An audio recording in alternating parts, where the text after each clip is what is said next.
And while we have a few more minutes until we start, I see that several more individuals have joined us, so I'll go ahead and read the numbers. These are for the raffle that we'll be doing at the end. And yes, thank you, Bill. I did hit the record now. I did it early because I know I've been known to forget, and so I did it already. Okay, so we have a raffle at the end, and what I'd like everyone to do is, as I mentioned before, you'll want to have a pen and paper anyway for this whole presentation. No. But you'll want to write this number down when I call your number out, and that way you have to be responsible for your number at the end. I'm putting all the numbers in here, but I don't have time to write the names on the ticket. So I see cousin Katrina. Hey there, glad you're here. Your number is 356. Going in the jar Good there. morning. Yes, winning number. And In Miss this portion. Miss Mary, we can't see her yet. I'll come back to her. But that's okay. You don't have to be seen yet. Miss Mary, Mama Mary, Mother, your number is 355. And Philip, glad to have you here this morning. Your number is 354. Going in the jar there. And my buddy Bill, Superman Clark Kent, your number is 353. And are you there alone, or is Sybil there with you?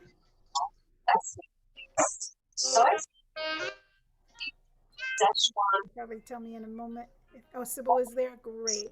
All right. Or is that you, Sybil, and not Bill? But I'm, oh, okay. You're there, Sybil. Okay. And Bill. Got it. Okay, then Sybil, your number is 352. Okay, Bill was 353, Sybil 352. And who is Galaxy S21 5G? Someone is on the 5G network. Tell me your name so I can give you a number.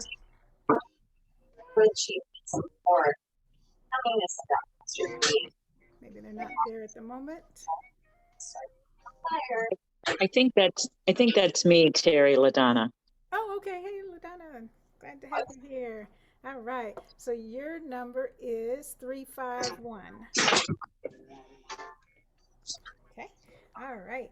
And it is the top of the hour, and I'll go 5 more minutes to give some others time to log in, including my brother. Where is he? I know he was on. Hopefully, he's giving me.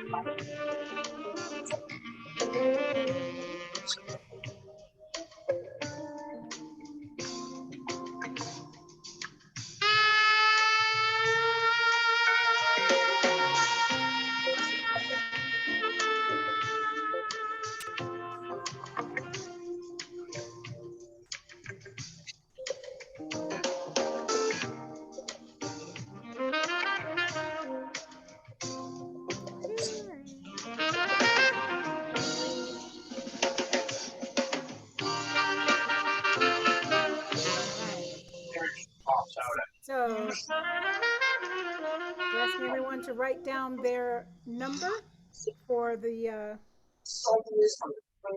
raffle at the end, the drawing at the end. And so, Tony Marie, your number is 350. Tim, your number is 349. And as I mentioned, we'll go just a few more minutes more with the music, 5 more minutes to give more people time I've had my coffee. log in. Alrighty. Thank you.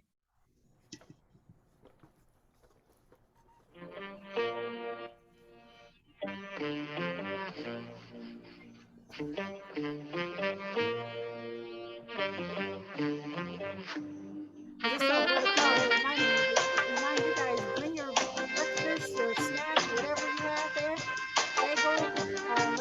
just going to share with everybody what he's got on his plate there. So feel free to eat while you're learning.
Alrighty. So we're going to go ahead and get started now.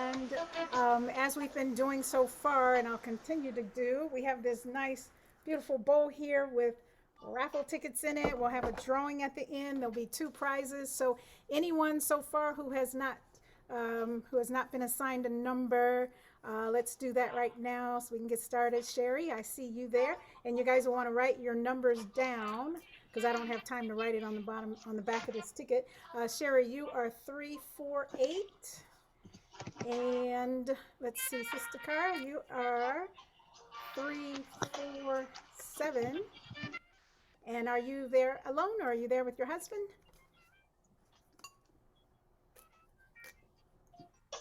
If you're talking to me, he will be with us, and so will Calvin. Okay, all righty. So then Brother Richard is 346. If you want to write that down for him, and Brother Calvin will be 345. Okay. Thank you. And did you give me a number? Yes, you were 347. 347. Okay, You were thank you. right before that. Thank you, my wonderful, trusted mini-me assistant. Oh, I didn't hear 346. Was Brother Richard. Okay. And then 345, Brother Calvin. Calvin. And then Have a number, Carrie? Mother Mary. Yes. Did I give her What's a number? my number? Sky? Her number is 355. Thank you. 355. Thank goodness for my daughter. She may not show her face just yet. It's only, 7 a.m. there. Nice, Brett. Hi, Graham. Hey, niece. Hello, everyone. All right. Did I, and a couple of your cousins on here, did I miss anyone so far? Did everyone get your numbers? And Sister Bev, are you, Miss Bev, are you logged in all the way? Your device shows connecting.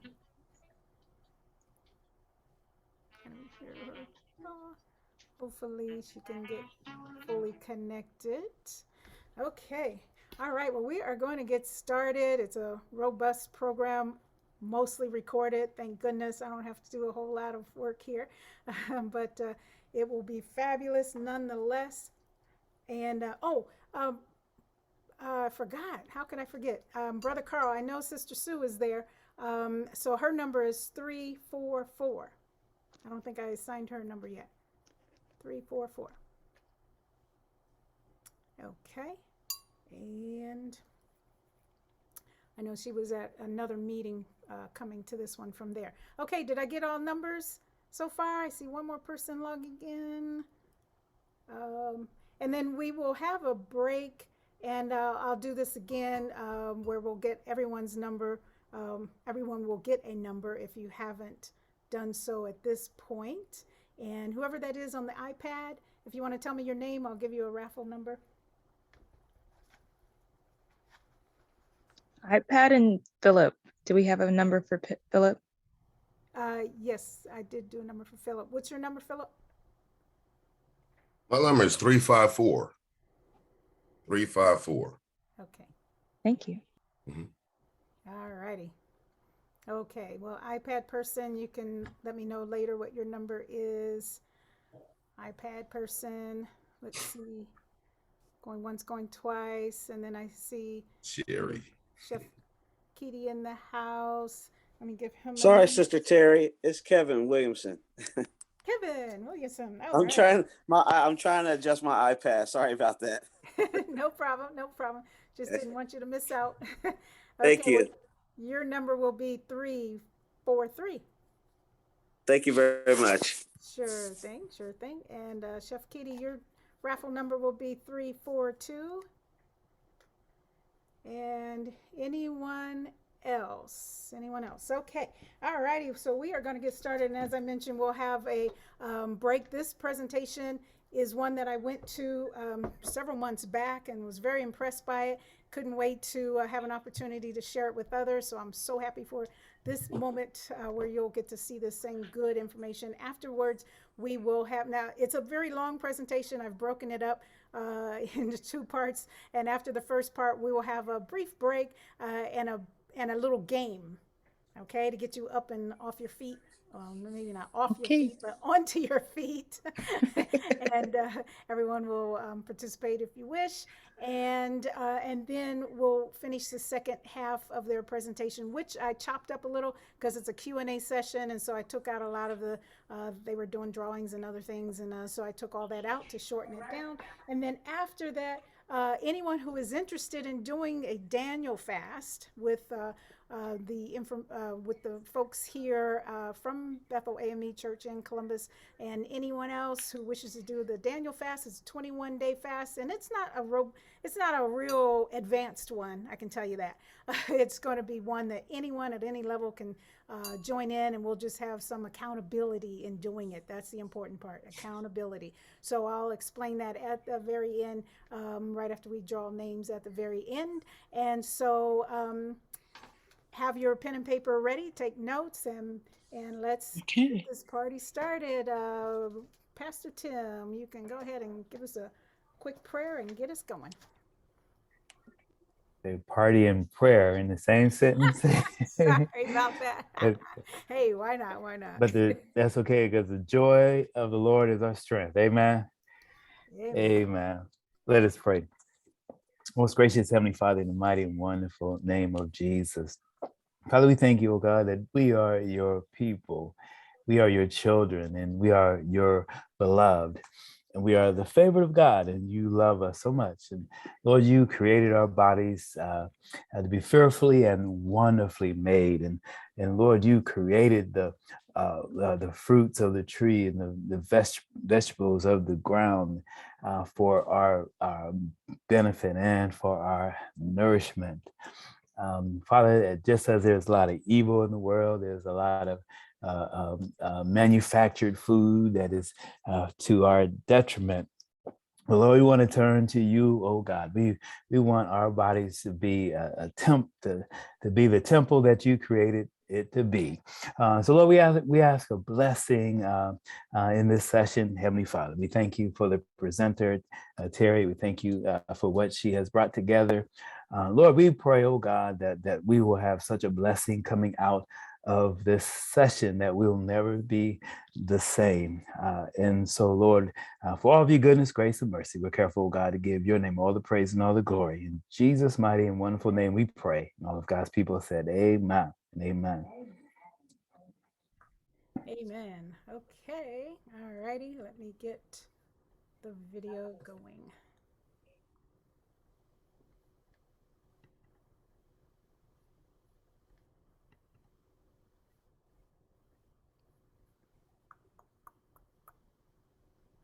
Let's see how I can get it the largest.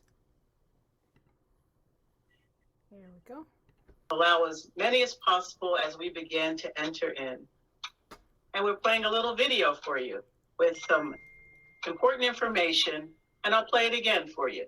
Take the time to read it.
Okay, so let's get started.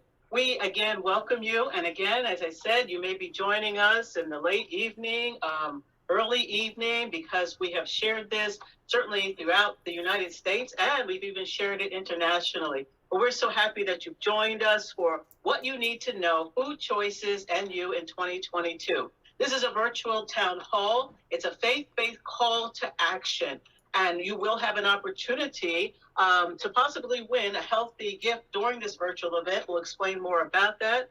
And as you see, we're going to begin in just a few minutes with our healthy ingredient swap and demo. I'd like to introduce the experts and friends that are going to be a part of our panel and a part of this wonderful event that we have planned for you. And so we have Dr. Columbus Baptiste, MD. He's a cardiologist. Donna Green Goodman. She is has a master's in public health, also is known for her plant-based soul food cooking and her knowledge and information about the variety of ways that we can make sure that we get more of those foods that grow from the ground in our diet. And she will explain more about what she does within the community too. And then we have Minister James Tate, a pastor.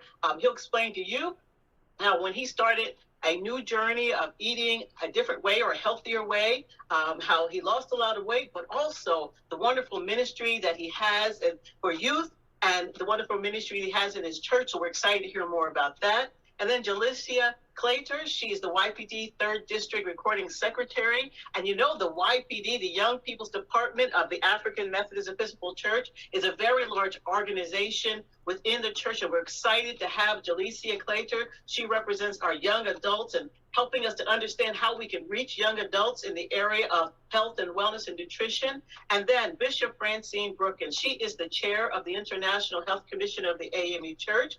And Reverend Dr. Miriam Burnett, she's a medical doctor, and she is the medical director of the International Health Commission of the AME Church. And then James Wilson. James Wilson is a member of the Word Church there in Ohio. He also has extensive knowledge in how we take care of this earth and is really concerned about us being good stewards of this planet. And he's also our tech for today. And I am the Reverend Dr. Natalie Mitchum. I am a registered dietitian, and I also serve as the executive director of the International Health Commission of the AME Church and the pastor of Quinn Chapel AME Church.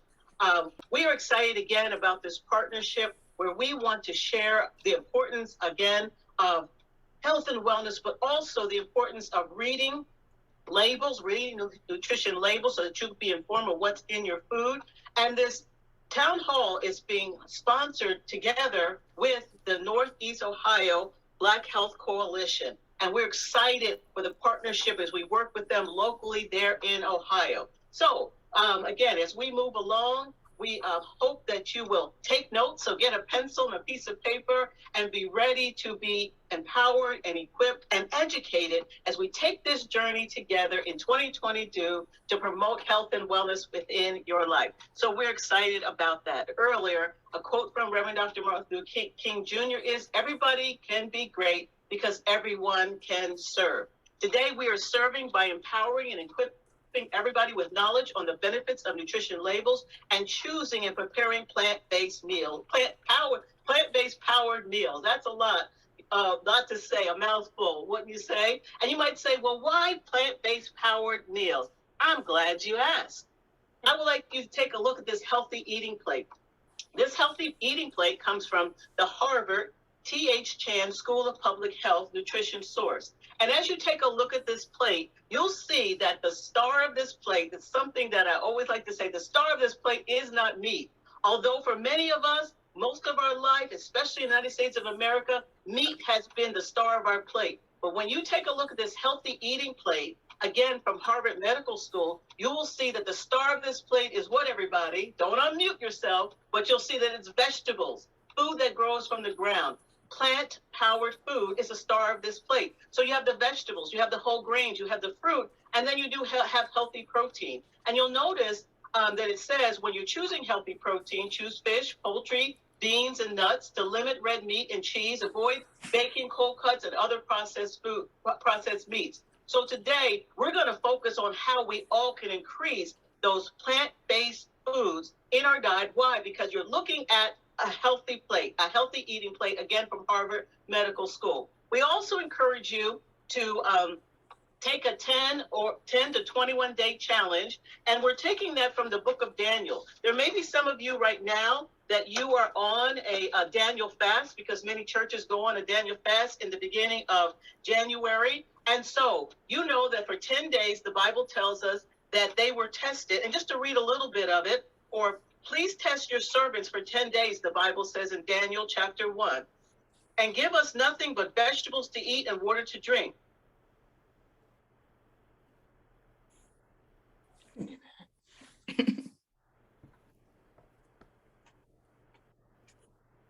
And then verse 15, at the end of 10 days, they look healthier and better nourished than any of the young men who ate the royal food. So we're inviting you to take a 10 to 21 day challenge of doing what? Of increasing the amount of plant-based powered foods that you select, that you choose in 2022, and that you make plant-based foods your main dish and meat your side dish, okay? We hope you'll join us in that challenge. So now, moving forward, we said that we would begin with what we're calling the healthy food swap. And so what we're going to do is I'm inviting Dr. Columbus Baptiste and Dr. Gave her a title. How about that, Donna? Just gave you a title. And Donna Green Goodman, both my very good friends. They're going to go with us as we take a look at breakfast, lunch, and snack. And we're going to take a look at how you can swap in some healthy ingredients in 2022. So, Dr. Columbus, as you take a look at this meal, this standard American breakfast, tell me what concerns that you have regarding this meal as a cardiologist. Oh, thank you. And you know what? I really appreciate this program. This is phenomenal putting this on. And there's no better time than right now with Martin Luther King Day for us to really acknowledge the power of our choices to make a change in our health, in the way in which we interact inside the environment. When I look at this food and I look at this meal, first I have to applaud someone for eating breakfast because breakfast has been shown to be beneficial. But the problem is, as I look at this plate, I see several things. I see eggs, which have been shown to increase the burden of risk inside African-American community for prostate cancer. I see processed meats. I see the sausage links, which is associated not only with heart disease, as well as with cancer too as well. And this, and combined with the pancakes, although many of us may feel that they're tasty and they look good and all the above, the problem is this ultra-processed food. What do I mean by ultra-processed food? It melts in your mouth, not in your hands. It means that it doesn't require you to chew very often before it starts to kind of slide down your throat. And this food here has been associated with increased burden of cardiovascular disease, as well as diabetes and all the chronic ailments. So this food, especially packaged up, given to our kids, also has been shown to impair learning and memory. And so can be a significant detriment to our future as an overall community and group. Thank you. And now, so Donna, what are you going to make for us? Well, I'm going to make a smoothie, and I'm going to scramble an egg replacement that you can use in place of eating the eggs that are there. Can you call me on FaceTime? No, I didn't even mean to call you, period. People who are involved the consumption of eggs is to use something made from tofu. And tofu comes in a variety of packaging and processing. This one looks more like cottage cheese, and we're going to use the silken one a little later when I show you how to make the pound cake. You can take this and crumble it up. You can slice it up and add your favorite seasonings to it, adding turmeric to it, which is a powerful anti-inflammatory seasoning. And season it with onions and bell peppers and whatever else you like to put in your eggs. And you can use this as an egg replacement. And that's pretty much what I used to use all the time. But recently there is something that's been created called Just Egg, which is made from beans, a mung bean, which kind of looks like a lentil. And this is available at most grocery stores. It was very expensive when it first came out, but it's dropped in price tremendously and is available at places like Walmart. I've already got my pot here. It is a nonstick, and I sprayed a little bit of oil in there, and I'm going to add this egg to it, egg replacer. And what I'm going to say is that when you're using replacements like this, they cook a little differently than the animal products that you're used to because they're made from vegetables and fruits and nuts and grains. And so just watch it a little differently than you would the other. I have learned that if you're going to use the Just Egg, you need to cook it on medium, don't fry it on high, or it'll be a hot mess. Then you can add whatever seasonings you want to it. And I have some of my favorite seasonings here. And if you want to up the taste of egg to it, you can find something called black salt, which is available at most East Indian grocery stores, and it smells like, tastes like egg. And so for my husband, who loves eggs, he will take some of this and put it in his salad. We will add it to the eggs when we're making these scrambled egg substitutes. We will also add it to potato salad. If you grew up eating eggs and potato salad, you can use this. The sulfur that's in here is very strong, and it tastes just like egg. But like Dr. Petit said, you don't have to worry about the saturated fat or the cholesterol or increasing the risk of diseases that we don't have to have. And then on a side note, I was a home economist before I became a public health educator. And it was interesting to me to find out that this whole breakfast menu did not come about because it's healthy for us. Back in the 40s, they hired a man who literally promoted things. And he asked about 5 doctors, do you think that eating bacon and eggs would be a good heavy breakfast? And they said yes. So he asked several more doctors in order to have the evidence to promote this. And that's how we started eating scrambled eggs and bacon and sausage for breakfast. Not because it was healthy, but because this man was promoting it for the industry who wanted to sell it more. And in my interactions with African people around the country and around the globe, I have found that that's not typically what we eat. We typically eat something different than that for breakfast. A lot of us who have acculturated to this, of course, we do it. But when you're talking about eating breakfast in the morning, you can eat this healthier version of this food, or if you want to eat collard greens and cornbread, or a bowl of soup, or a sandwich, or a smoothie and a biscuit with a veggie sausage on it, that's something that you can do as well. Okay, I'm watching this cook over here. I don't want it to burn. And I'm going to dish that up for you when it's done, and I'll show you some things that you can do with it. One of the other things that you can do is make a smoothie. And this is something that my husband does every day. He loves pineapple, strawberries, and bananas. That's his standard until I introduce him to some other stuff. I have mango, strawberry, pineapple, and pomegranate in here, and a piece of ginger. If you like your smoothie to be thick, I would recommend using frozen fruits. A lot of people put ice in it, but when you put the ice in there, it starts to melt and that dilutes it. And I really don't like it when it's like that. So I'll use frozen fruit, and then you can use whatever you like to add to it to blend it up. You can also, I've seen Dr. Natalie make one where she put green veggies in it. So you can put things like kale or spinach. If you wanted to add nuts to it, you could add nuts to it.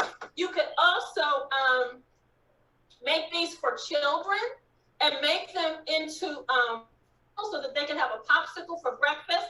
And what I have added, I like to usually add a milk to mine. So I've added, we had some of this left over. The eggnog by Califia Farms, that is all plant-based, and we love this in our smoothie. And so that's what I put in here to blend it. And we're gonna see if this will blend up right now, because you know we live and everything happens crazy when we're live.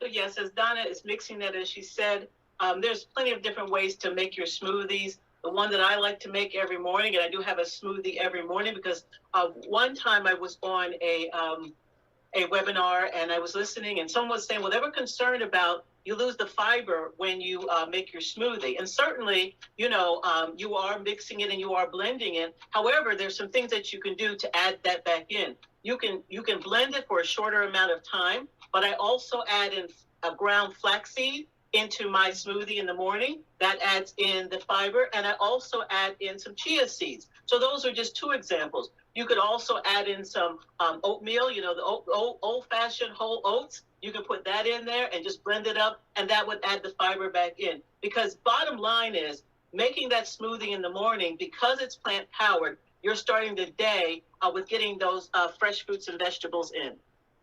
You can see how this looks. We have one of the types of blenders where you can actually put the top on and carry it with you. So if you're in a hurry in the morning, you can do that.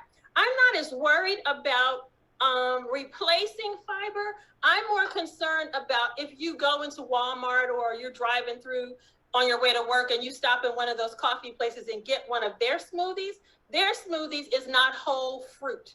But when you put whole fruit in here, along with the things that Dr. Natalie mentioned, you are increasing your fiber just by adding those ingredients.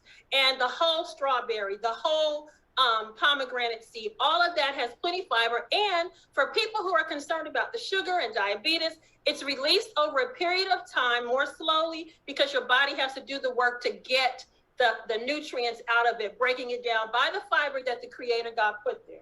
What I have here, I wanted you to see up close, and these are the scrambled just eggs that look pretty much like eggs. I have not put anything in here like cheese, but usually we'll add cheese to it. What I'm going to serve this with today, I have a bowl of grits. When I had first met my husband, he used to make this thing called gruel. I had no idea what he was talking about, but he would literally every day have grits with eggs in it and some kind of sausage. And that's something that we have started doing as a family. So I have grits. Are grits good for you? Well, of course they're good for you. They're made from a grain called corn. And what I recommend is that instead of eating the traditional grit that you get in the grocery store, look for old-fashioned grits that are made from whole corn. Whether they are white grits made from white corn or yellow grits made from yellow corn. When you look at the ingredients, it doesn't say it's enriched with anything, like those pancakes were on that picture that you showed us. It is just nothing but the corn that has been dried out and ground up, which brings a lot of fiber and vitamins and minerals and phytonutrients to it. Now, something that you're familiar with, grits in the morning, these scrambled eggs, and then I have taken some veggie sausage, and I've ground that, and we're gonna put that on top. If you need to, my husband would have two. And then if you want to, you can sprinkle a little non-dairy cheese on top of it. I think I'm gonna go with Colby Jack. And of course, this is something that you can make on the weekend. A lot of people cook ahead of time and have these ready so that all the person has to do is pull it out of the refrigerator and they're good to go. What about the meats that you can use in place of the traditional meat that you're used to eating? There are so many of them on the market if you want to use them. And I've got a couple examples here. Beyond Meat makes 2 types of breakfast sausages. One is a patty, the other is a link. Beyond Sausage makes a hot Italian sausage that's good. I use the Gardein breakfast sausages for this today. And Morningstar Farms, which has been around for generations, has recently begun to make more of their foods totally plant-based. What if you don't want to eat any of these at all? There are some other things that you can do. You can make patties yourself from oats or nuts or other grains and season them with things like sage and garlic, onion powder. And that will give you the sausagey taste, and you don't have to buy any of the products that you're used to getting. How does this sound for the beginning of the start of breakfast for you, Dr. Natalie? That looks awesome. That looks awesome. Thank you so much. Now what we want to consider lunch. So we're taking a look now at lunch as we are going back to Dr. Columbus. What do you think about this lunch? What concerns you, again, as a cardiologist, what concerns you about this lunch? Yes.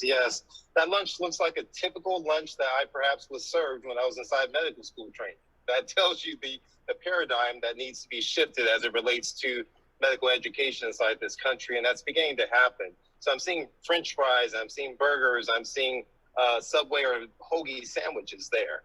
And so what that spells to me is that spells fast food consumption, right? And so when I think of fast food, this quick serve food, what studies have shown is that by ingesting 1 serving of fast food per week, it increases your risk of heart disease by 20%. 2 to 3 times per week, 50% increased risk of heart disease. 4 or more times per week, nearly 80% increased risk of heart disease. And it's no surprise, who are some of the highest consumers of fast food? African-American women at a clip of 43% have consumption of fast food. And so we're saying the boundaries and the parameters for our families and for our environment. So when I see this, and I see the saturated fat once again, I see the fried foods, that studies have shown that when we fry our foods, especially this meat products, that increases the burden and the risk of high blood pressure, which there is a crisis, and nearly 3/4 of African Americans have some form or fashion of high blood pressure. And even a greater clip are poorly controlled in terms of their treatment. So what I'm seeing here is I'm seeing a landmine that's keeping people coming back to me on a regular basis. And that when you begin the process of substituting some of these products, and for some that substitution may be 100%. For others, what I would say is, let's start your meal with a salad, right? Let's get in some green leafy vegetables before you have any of this. Let's go ahead and focus on what you are eating for your health that is going to purely enrich your body and enrich your soul. Thank you so much. And so with that, we want to show you a few lunch items that I did make for you. So this is a chickpea of the sea sandwich. I don't know how well you can see that, but this is made with chickpeas, everybody. We even served this at our Head Start program for the children. And so what I did was I took a can of chickpeas, as you see right there. And then if you have took my little Ninja processor, just chopped it up a couple of times. You could smash it if you want to with a fork, but I put it in my little Ninja. So if you have one of these, they're so powerful. And then what I did was I added in some garlic powder. Or that onion powder, some garlic powder. And then I also added in, to give it, because as I said, it's called chickpea of the sea, I added in some seaweed. So the little seaweed snacks that you see, and what that does is it gives you that fishy taste that you were looking for in a tuna sandwich. So I'll show it to you again. This is chickpea of the sea. And again, even at our Head Start preschool program, the children are eating chickpea of the sea. So that's something that you can try. Another thing that I did for you, and my friend Donna mentioned this actually is, and I didn't want to cover it up too much, but this is ground tofu. And what I did with this ground tofu is I chopped it up. Again, you can put it in the food processor. And what it does is it makes it look like ground chicken and ground turkey. And I put it on some blue organic chips that you can get at the store. And what I added to then again was some onion powder, some garlic powder, and some cumin. But not only that, what you can do, and again, I didn't want to cover it up, but what you can do from there, you can take some salsa, add it to it and put it on top of it. And certainly, as was mentioned, there's a variety plant-based cheeses that you can put on, and then you can stick it in the oven. And what I've also learned from my friend Donna, you want to cover plant-based cheese up when you are trying to melt it. So when you stick it in the oven or in your or the device that you're using to heat it up, cover it up so that it will melt for you. Some other things that you can do, this is actually chopped pecans inside of a little Ninja.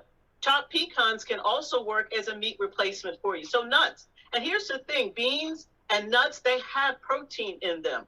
And how do I know that? Well, if you look at the back, because it's important to read labels, because that's the other thing where we want you to get from this. It's important for you to read food labels. And as you saw in our little video, we want you to especially look at the fat content, the salt content, and the sugar content. So for the fat, the sugar, and the salt, you want to make sure that it is no higher than 20%. So a good range is between 5% and 20%. So as I'm looking at these chickpeas, it says that there's 19%, so 19% of sodium, okay, so it's in the range. And then for the fat, it says that it's 2% for the fat and no sugar in it at all. So there you go. So you want to make sure that you read the ingredients. And then how much protein someone's asking? 6 grams of protein in these chickpeas. And a lot of times we don't think about protein coming from foods that grow from the ground. Even in Donna's smoothie that she was putting in there, certain items that you can add to a smoothie. That's why I love to put green vegetables in my smoothie. You've all seen the spring salad mix. I just take a handful of that, throw that in my smoothie. And of course, your flaxseed and your chia. Now, some of you might say that you sometimes don't have time to make things from scratch. So what at the store, even though we encourage you eating whole plant-based food, there are sliced items that you can buy, such as this tofurkey. It's a turkey flavored tofu. And I know somebody's saying, oh, tofu, but people around the world eat tofu. And I invite you, try it. Don't knock it until you try it. I'm looking at some of your faces. Try it. You might find that you like it. Then in place of a regular beef burger or turkey burger, there's wonderful choices like this lentil burger. It's very delicious. I happen to get this from Aldi's. There's black bean burgers that you can get. So let's turn that around. Black bean burgers already ready for you to cook up real fast, or as Donna said, you can make them on your own. Then if you're still looking for something to be close to that beef burger or look like that beef burger, of course, there's all the different plant-based burgers that are out there. One of the other things that I did mix inside of my chickpea of the sea that I didn't mention was Hellmann's has a vegan version. Some of you need to look for that. This vegan version will not contain eggs in it. Okay, so you want to take a look. Again, we want to make sure that you are reading the food label.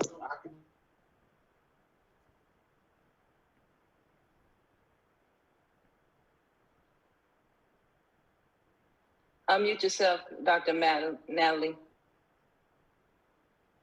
Thank you, Winnie. Thank you very much. So you want to make sure that you read the food labels again. I don't quite know where I got muted there. When you read the food labels again, okay, and here on this food label, we're looking for things. We want it to be between 5% and 20%. Anything above 20% when it comes to fat, sugar, and sodium, that's too much. So I'm looking on here. It says 4% for sodium for this one, and the fat is at 10%. So I want you to check this out when you're making your items. And in place of those French fries, because sometimes you do want something with a little crunch, again, as long as you are reading the labels, which we're encouraging you to do, and know what's in your food, that's very important to you. And you want to pay attention to the serving size and the number of calories, because in some cases, you might find yourself eating the whole bag and you've eaten 8 servings, okay? This is 8 servings of these blue corn chips. And so when I'm looking at this label again, I said I want to look at the fat. It says it's 8%. I'm looking at the sodium, it's 3%. And then I'm looking at the total sugars, it says 0%. And this actually has 2 grams of protein in it. So protein is not only found in food that comes from animal products, everybody. Protein is found from food that grows from the ground. So that's why we're encouraging you to eat more plant-powered foods. And remember, at the beginning, because some of you might have joined us late, we showed you a healthy eating plate from Harvard Medical School. And that healthy eating plate from Harvard Medical School says that a healthy plate is a plate that is mostly plant-based. Yes, it talks about that, if you eat meat, eat fish or poultry, that is a smaller portion. And as RDs, we've always taught you to do what? Look at the palm size of your hand. So if you are a meat eater, then you don't want to eat a larger size of meat than your palm. So everybody look at your palm for a second.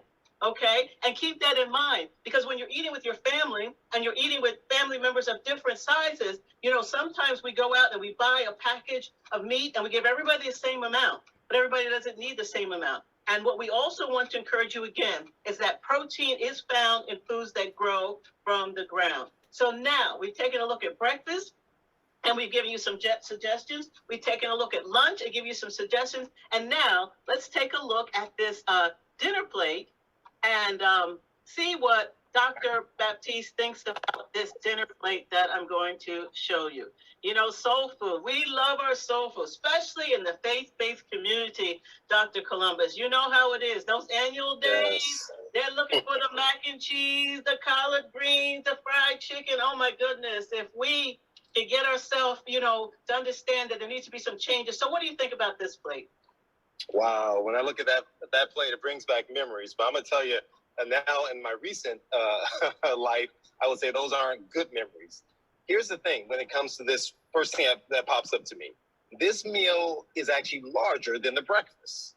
And so one of the things that recent studies have shown is that we want to eat like a pauper towards the end of the day. You want to eat like a king at the beginning. You want your breakfast to be a larger proportion of your food that you ingest. That's the first thing that jumps out to me about this dinner plate. But when I look a little bit deeper at what we're calling this as soul food, as food that is our culture, it's our heritage, and the reality of it is the only thing that I'm seeing there that's truly our culture that steeps back to West Africa are the greens, right? I see the greens because, the greens, we know beans, these are things that are steeped in our culture. But this idea of soul food as what's pertaining there, it originates from something that was crafted and shifted. And so what we know is that this can be harmful. We've talked about this. And so we have to not think in terms of our food just solely in terms of the harm or the benefit, but in terms of creating new memories around foods that are going to be health promoting, foods that can kind of shape our environment and look at the resiliency of our forefathers and forebears, right? In terms of growing gardens. You see this lovely garden in the back of my background here. I wish this were my garden. But my practice keeps me from gardening quite like this. But when we enrich ourselves with turnip greens and mustard greens and okra and things of the earth, that's where we get our power. These provide us with dietary nitrates that help dilate our vessels, lower our blood pressure. When we begin to engage inside of foods that have different colors, the eggplant, the berries, all these things deliver our body rich, powerful medicines to help keep us from cancer. So I see hidden inside this plate vestiges of power that's within our grasp that we can take hold of, that can really transform and end these things called health disparities. So that's why I want to encourage everyone out there is look beyond just what's clearly on that plate and think about things that can really empower you and really transform your life going forward in the future. Thank you so much. And we know the Bible tells us that we have to transform the spirit of our mind and think differently about food. We've been eating a certain way all of our life. And Donna, what did you want to show us regarding how we can make some healthier changes with our dinner plate? When I made this change, I was like, Lord, what am I going to do for my macaroni and cheese? I did not want to part with it. And there are so many recipes out there that are available now where you can use nuts to make the cheese sauce. There's one where they use carrots and potatoes and stuff. And when I would show up to my people with that recipe, they would leave it on the table. So my mom and I got in the kitchen and we decided we were going to put together a mac and cheese that was more like what we are used to. And you start out with macaroni. If you want to be especially healthy, you could use a whole grain macaroni. But usually when I'm introducing this to people who have never eaten this way, I'll use traditional pasta. Then you want to add some margarine to it. There are a couple brands that I like to use. Country Crock and Earth Balance, which are totally plant-based. And for years, we were told to eat margarine instead of butter because it was good for us. Then we discovered that the fats in it were hydrogenated, which increases our risk for disease. And so these plant-based margarines are non-hydrogenated, and they're options that you can use in place of it. Some of us like to put sour cream in our mac and cheese, and so I like to add a plant-based sour cream. Tofutti is one brand, Daya is another brand, find one that you like. And if what I'm showing you today isn't how you do it, pull out Big Mama's recipe and then make the substitutions based on what I'm talking. The next thing that I want to put in there is cheese, because that's what macaroni and cheese is all about. And I have here a combination of mozzarella, cheddar, and smoked Gouda. That seems to be the best flavor that my family thoroughly enjoys. And you can find all of those cheeses now that are made totally from plants. And I've been eating this way. I was always vegetarian, but I became totally plant-based 25 years ago. And 25 years ago, you couldn't find good plant-based cheeses. But now you have plenty of plant-based cheeses that you can use. I'm gonna set this right here so that I can show you. I love to use Follow Your Heart brand as my main cheese, which is the mozzarella and the cheddar. And then Follow Your Heart also makes a sliced smoked Gouda. You can find these in most of your grocery stores. You don't have to go to the health food store to find it. Then Dr. Natalie held up BioLife brand. This is another one that my husband swears by. And you can literally buy the blocks of the cheese and serve it with grapes and crackers like you would traditional cheese.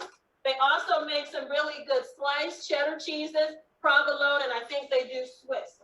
Then there's another brand called Daya, and I like the Daya because it's really pully, and that's something when you dig into macaroni and cheese and pull it up, you want to see that cheese pulling. That's another brand that's at most grocery stores. I have also been able to find a bunch of stuff at Aldi's, and Aldi's makes a vegan cheddar cheese and a mozzarella cheese that are absolutely delicious. And recently we had a Trader Joe's open here, and I found this Parmesan cheese that is to die for. Anything that you are used to eating Parmesan on, this is the brand that you want to use, and it's just absolutely delicious. So those are some options for you. Okay. So now I've got this cheese in here, and I put it back on the stove so it can start melting. And that's the beauty of using this plant-based cheese. It's so much better than it used to be. Then you want to start seasoning it. What did your mama teach you how to make when you did yours? For Black people, we always gonna put some garlic powder in everything. And I was happy to see Dr. Natalie hold that up. So I'm gonna add some onion powder. And part of the reason that I like to use onion powder and garlic powder beyond just the seasoning is the fact that there's a category of phytochemicals in there that fight everything. As a matter of fact, garlic was used prior to the invention of penicillin to help to keep people healthy. And so garlic, when you talk about the greens that Dr. Batiste mentioned, making sure that they're full of garlic and onions and all that good stuff. This is probably the only recipe that I would add salt in. I don't usually cook with salt, but I added to this because I don't boil it in any salt. And to get the cheesy flavor that you are used to, you need to add some salt because dairy products are extremely high in sodium, and you're gonna miss that flavor, but you can control how much or how little you want to put in. Okay, so we're stirring this up. The other thing with cheese is it's actually molded. They call it aging, but it sits and it molds, and the longer it molds, the stronger the flavor is. And so what I like to do is to add a little lemon juice to mine to give you that little twang in the back of your neck that you like. And I probably would put maybe half a tablespoon of lemon in there. And if your mama used to make her mac and cheese with eggs, this is when you can add this kind of egg replacer to it, if indeed that's what you want. Okay, we're stirring this around now. And then you have to start adding your milk to it. Carnation, some people use. Some people just use regular whole milk. I like to use a variety of milks. My husband and I literally, he started to use oat milk recently. That's really good. And if you like making a roux, you can make a roux, but I don't. I'm just gonna add some flour to this to help thicken it as it cooks. The other thing that I wanna add is some nutritional yeast, which also gives a nice cheesy flavor. And we're gonna stir this up and see what we got here. I used to teach a class at a local HBCU, and my students began to really enjoy this. And even today, I stopped teaching there probably, I guess 8 years ago now. And I still get messages from students, have you tasted Miss Goodman's mac and cheese? It's the closest thing you could ever get. And when you think about Jesus in the Bible, the first miracle that he did was when his mama told him to make that wine for the wedding party. And when they tasted it, they wanted to know, how did you save the best till last? If you decide to do what Dr. Natalie is talking about and your other spiritual leaders, as you're listening to the voice of God, it don't need to be nasty, y'all. It needs to taste good. If you're going to eat healthy, it needs to taste good. Okay, let's see what I need to add here. I need some salt. And add a little more of this. Are there questions, Dr. Natalie, as I'm mixing this up? No, This is Reverend Linda. I was going to say that because we might have too many people asking a lot of different questions, everybody. So what we're going to do though is I will look at, if you have a question, please put it in the chat, because we don't want everybody unmuting. We got like 152 people on here and we won't be able to take all the questions to move forward. So please put it in the chat and I will take a look real quick to see what questions. One of the things I can There are several of them in there, Reverend Natalie. Yeah, I see that. Thank you. Okay. One of the things that, can you put in the chat the name of the type of cheeses? Okay, we'll do that when Donna's finished. I'll have her type up the type of cheeses that she put in her mac and cheese. I can also say too that we are going to we will show you the link before the panel starts a little bit later, when all our panelists will be talking to you. We will put in we have put in the website for Donna where you can find all of the recipes. So don't worry, you're gonna get the recipes that she's making. And the recipes that she's talking about pretty much give you all the measurements. But y'all know in our culture, it's kind of hard to follow the recipes because somebody always gonna bring somebody else beyond what they said they were gonna bring, and you need to have enough food for all those people. So you can kind of use that as a basis and then play with it how you like it. If you want this to be looser, you can add more milk to it or water to it. If you want it to be tighter, you can add less liquid to it. And it's just amazing. And then when it comes out of the oven, it's just so good, y'all. The first time that I made this, literally, my mother and I and my girlfriend, we were screaming in the kitchen because we have been waiting for this. And then my mom passed away. And you know, our church was so kind to do the repast for us. And we get back from the cemetery, and then Negroes in my house want to know where was the mac and cheese. They didn't have that at repasting. We appreciate what they serve, but they ain't give us no mac and cheese. Could you please make us some mac and cheese? So I had to go in the kitchen right after I put my mom in the ground and make macaroni and cheese for the black people. And it was really good. The other thing, and I'm sure that Dr. Batiste will back this up, the beauty of getting rid of the saturated fat and cholesterol is that you're going to rid your system of the things that increase risk. We're almost there. And as you add the non-dairy cheese, the non-dairy milk, they are full of health promoting properties. So you stop putting in what's bad, which is going to reduce your risk. And then you start to add other things that are good, which is going to also reduce your risk and start to heal your body. And that's just so amazing and a blessing to me. Yes, because we want to keep in mind that foods that grow from the ground, they do not have cholesterol in them. So that's important when you're making these substitutions, of the non-dairy milks and the non-dairy cheeses. You're not going to get the cholesterol that you're going to find in animal products. And someone asked a question about gluten-free. Certainly, if you want to use gluten-free products, that's certainly an option for you. You can use a gluten-free pasta within this mac and cheese, or if you're making a spaghetti, that's your option. Everybody doesn't need to use gluten-free products. Some people are finding that it is beneficial for their digestive system, but certainly, if you want to do that, you can. And again, we're going to give you those list of cheeses. Donna used a Gouda, she used a mozzarella, and she used a cheddar. So I'll repeat that one for you that I remember. Someone's asking for a good substitute for bacon. And they also asked for a substitute for eggs. So Donna showed you just eggs. So that is one. You can also, tofu is also a substitute for eggs. Tofu in there works for you. When we talk a little bit about the dessert, my grandmother used to always put eggs in her sweet potato pie. And now, getting my recipe from my friend Donna here, I don't put eggs in my sweet potato pie anymore.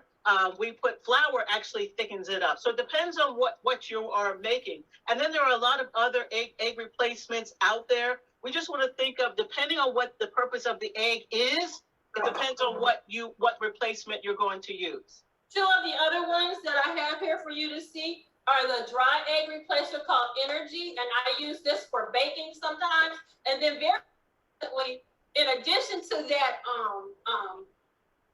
meat that Dr. Natalie made with the garbanzo beans, you can use the juice of the garbanzo beans. 3 tablespoons of garbanzo bean juice is equal to 1 egg. And when I make my Hawaiian rolls, that's what I use in them. And they're absolutely delicious. And you can make an amazing meringue out of this by putting it in your KitchenAid with some sugar and some cream of tartar and vanilla. Okay, mac and cheese in the pan. And I've made this one a little drier than I usually do. My husband and son really like the thin, light one, but I like it when it gets that little crunch on the bottom and around the side. Everybody be fighting over. So I see some questions about, someone said that they like boiled eggs. I have to say this, that there are a lot of other products coming out. The plant-based world is exploding. I would say first that we want to encourage you to eat whole plant-based foods, see what you can make from scratch.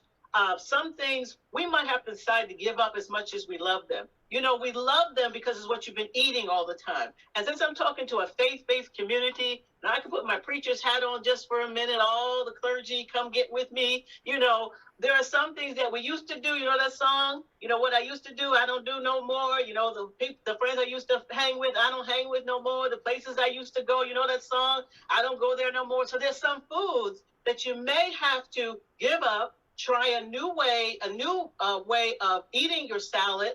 But again, for the question about the boiled eggs, I have seen online that they come up with an egg that looks like a boiled egg. So you might find that. I've also seen that someone has taken mushrooms. I'm not saying it's going to taste just like your egg, but a regular white mushroom. And then they take that and they put it in a jar as you're pickling the mushroom. And then after you take the mushroom that you pickled, you place that inside, you take your chickpeas, and you can make with the chickpeas, after blending it up and adding in flavor, you can make it so that it looks like a boiled egg. So there's a lot of different things that you can learn how to do to replace that. And we're going to talk about a course called Culinary RX with the International Health Commission we partner with, and they teach you how to make a lot of the foods that you might want to substitute for.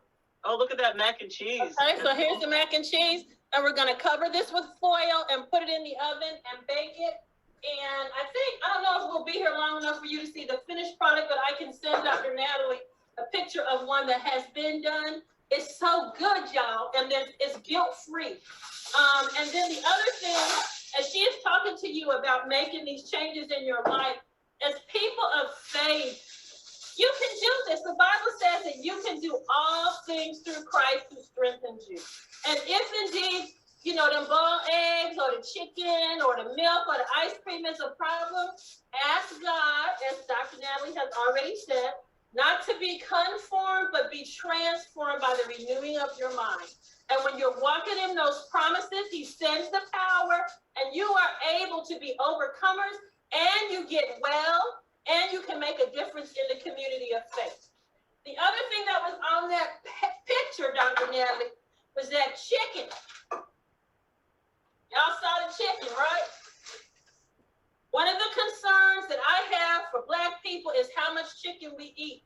And let me tell you, I came across this study at the University of California in Irvine, I believe it was, and they were looking at the incidence of prostate cancer among African Americans, and they couldn't understand why it was so high compared to white men in the same community.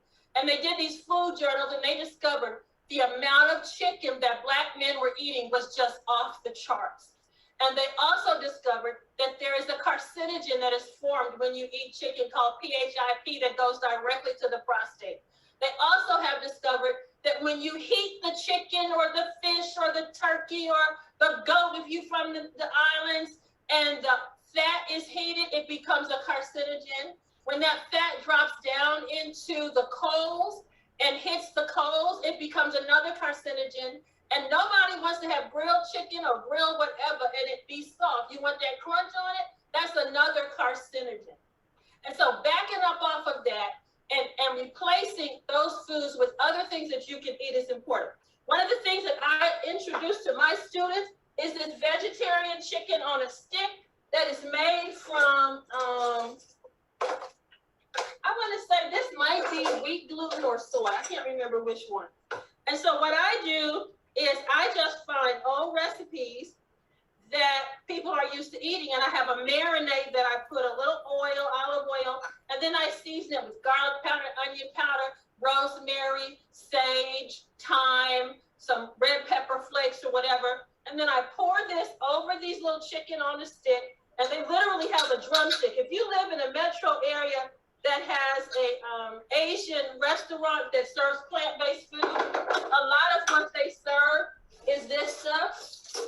And if you can find a grocery store in that same community, you can buy this yourself. The Asians have been making vegetarian meat substitutes for generations. And this is one of those things that you can find that has less ingredients in it than what you find in the grocery store. If that's not your thing, then go to the grocery store. I remember I did a cooking class in Atlanta at Kroger. This husband and wife were there. She was ready to do this. He wasn't. What am I gonna eat for lunch?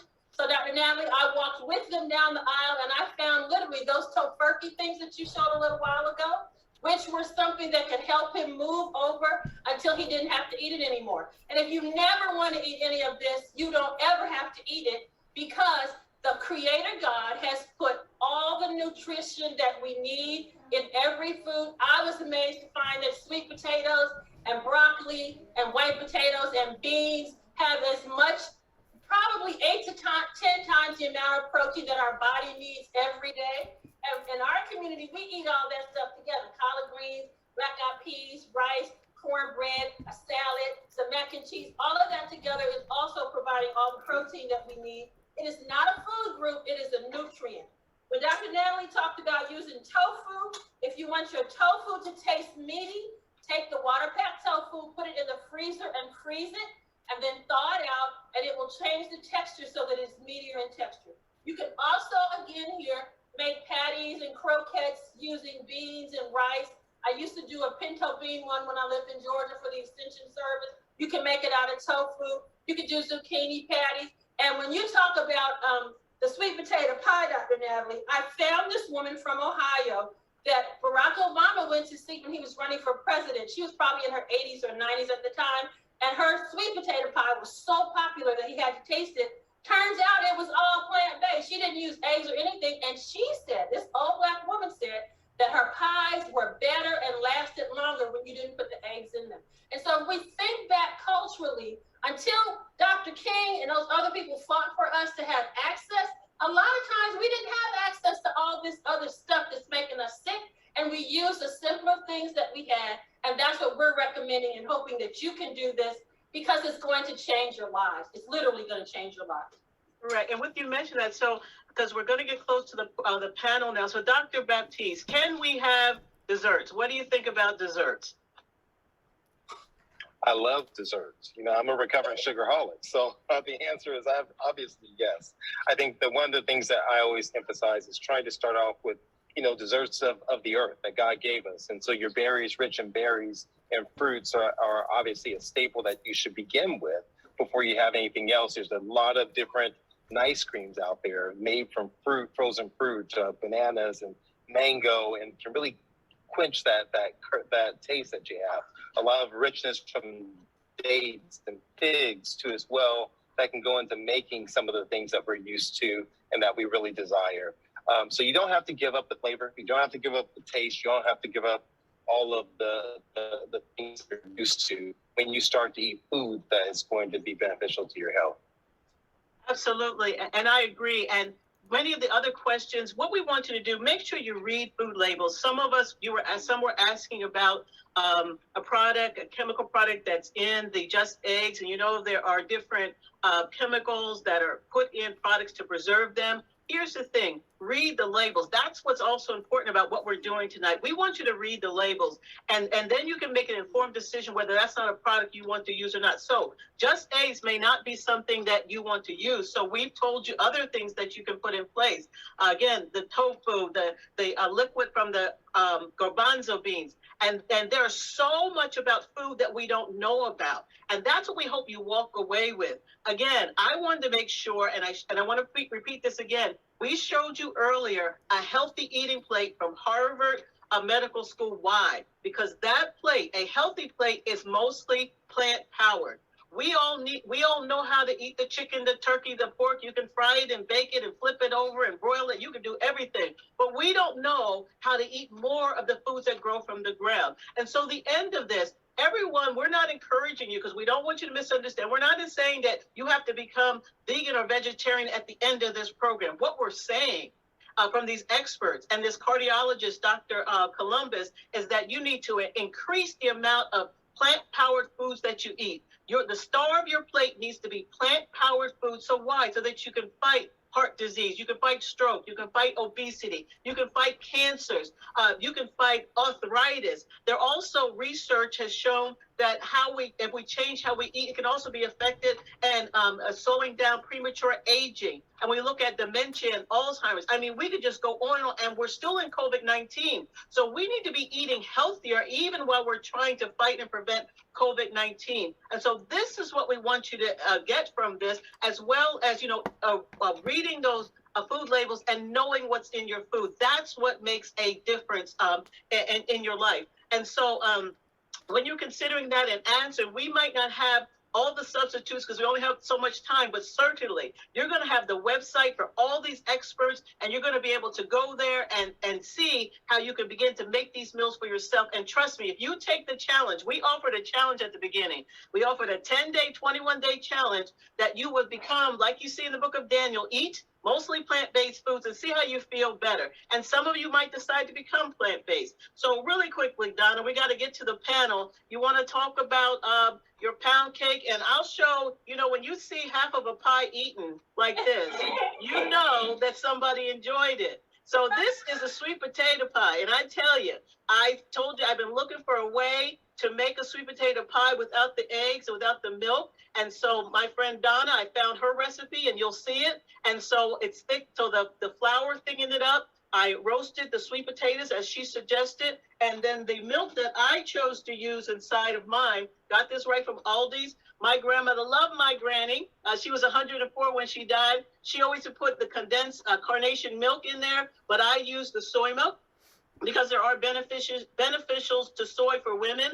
I realize that some people, your doctor may recommend you don't have soy, but soy is beneficial to people. So as you see, I'm showing you, I baked it, and the family loved it. So you see. So Donna, go ahead. And then, like I said, we got to move to to make is the pound cake. And what I did was to take a traditional pound cake, cut the fat in half, cut the sugar by a third, take all the eggs out, and it ends up being this beautiful. So in here we have flour and sugar and baking powder and salt. In here we have non-dairy milk, a little oil, my flavorings, and we're going to use silken tofu. Those of you who had your face twisted, the silken tofu is going to replace the egg. So that's another thing that you can use tofu for, is to replace egg.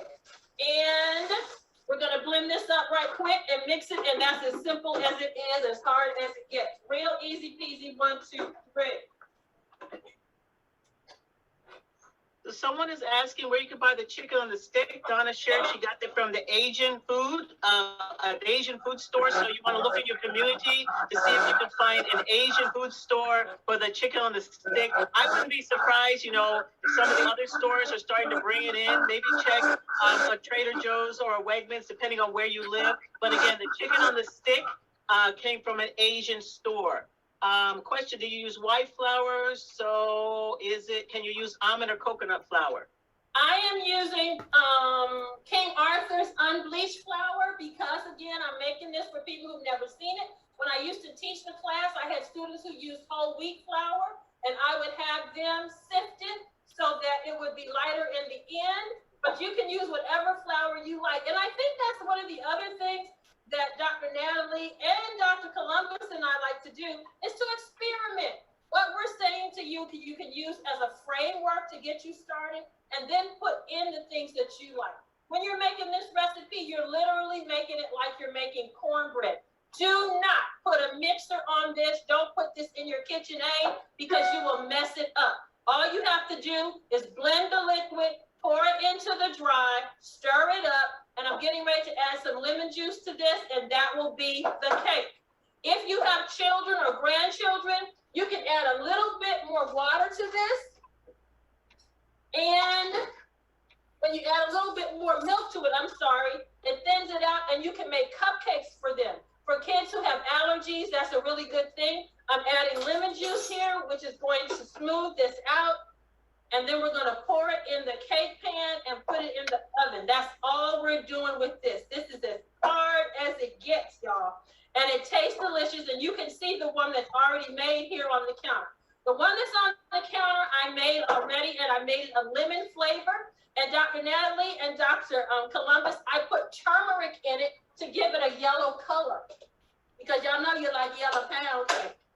And turmeric is one of those really good things to eat. Okay, here we go. Donna, have you tried this with oat flour? I think someone who might be gluten-free. I have never tried it with oat flour, but try it. Try it. If that's what your family eats, try it. Use the milk that your family likes to do. And if you decide, you know what, I'm just not convinced of that tofu. I don't care what she said.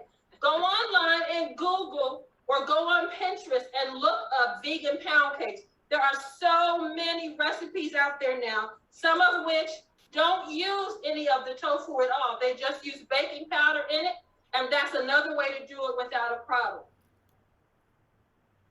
Okay, so that's that.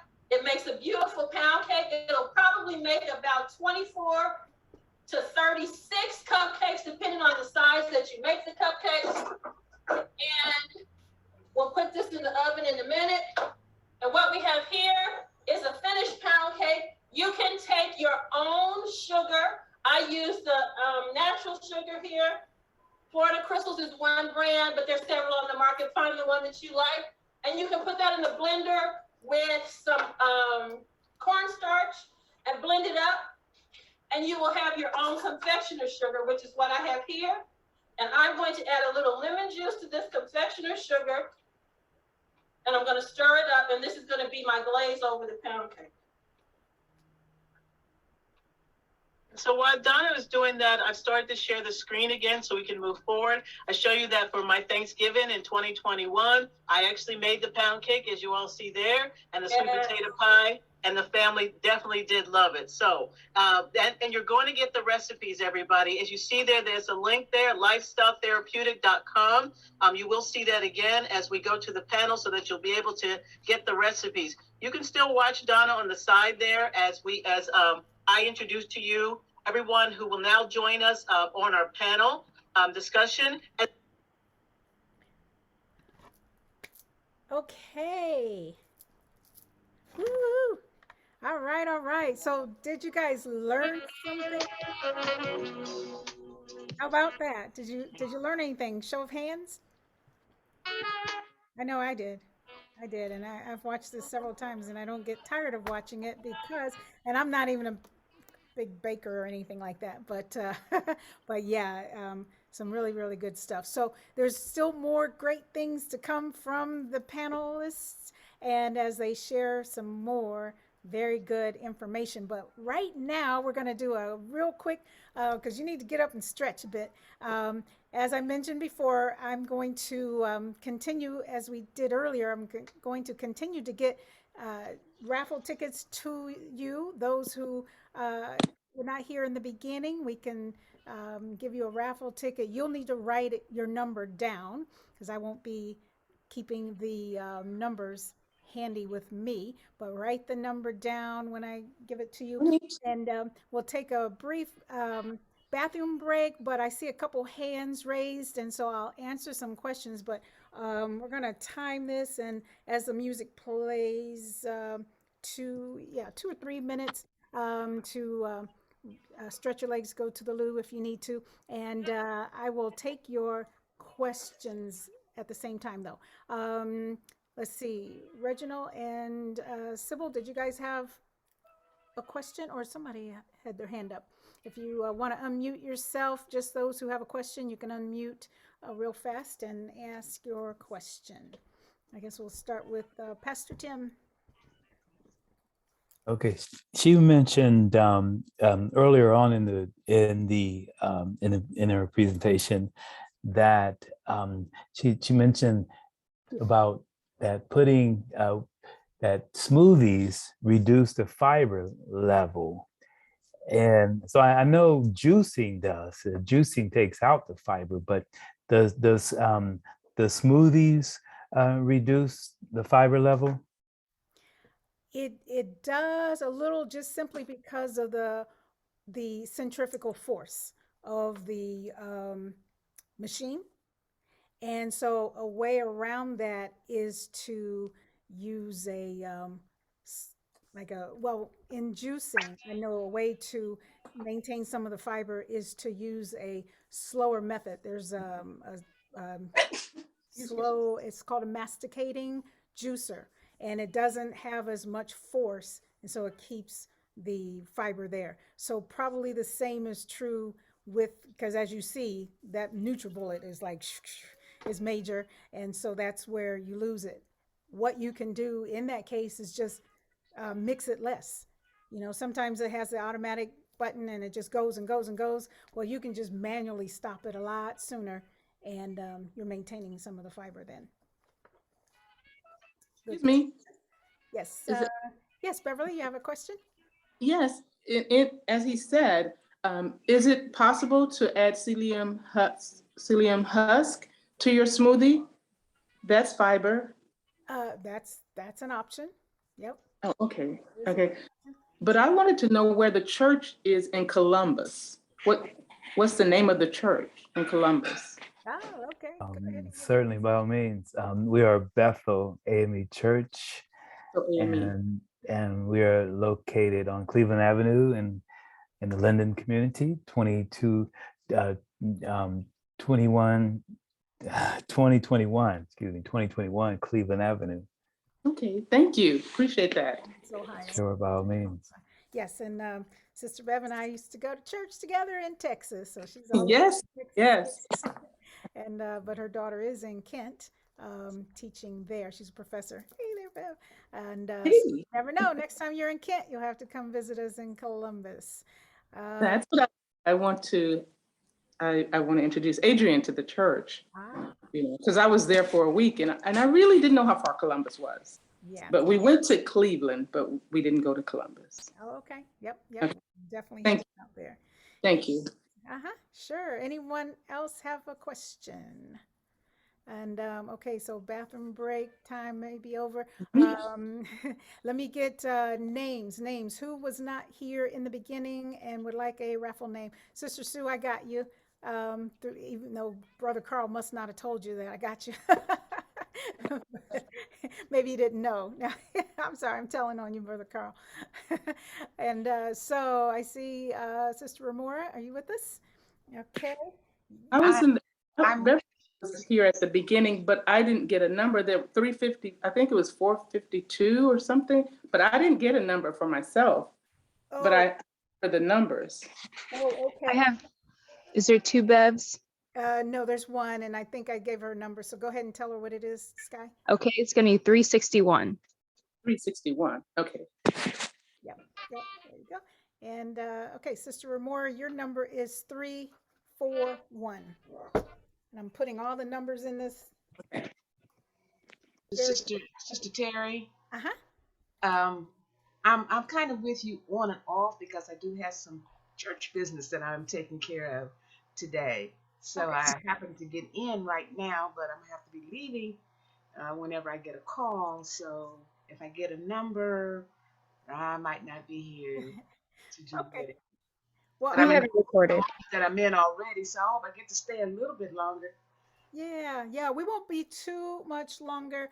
The panel discussion that's coming up is right at 30 minutes, and we'll be beginning that soon. But I'll be nice. I won't be like other places where they say you have to be present to win. If I pull a number and someone's not present, I'll let them win, and then I'll just pull another one. How about that? I have control. I have that much control. So There you go. yep. So let's see. So that was 341. Okay, so who else did not get a number in the beginning that I can give a number to right now? Is that everyone? Okay, okay. Mr. Terry, Uh-huh. I was in another meeting. How can I get what I've missed? How can I get a copy, I guess, of your recording? Good question. Yes, this entire program is being recorded, and I'll make sure that you get a link when we're done. Okay. Thank you. Yes, ma'am. And yes, everyone, I'll send it out to everyone here, which is, let me take a screenshot. If someone, Sky, if you could take a screenshot of the right away, so I know who all is here. Oh, and Sister Harriet. Harriet, are you there? You need a number. If you're there, you're there. Well, we'll give you a number anyway, because you may be back and forth as well. 340 is Harriet's number. 340. Okay. All right. So now we are going to do a scavenger hunt. Yay! Yay!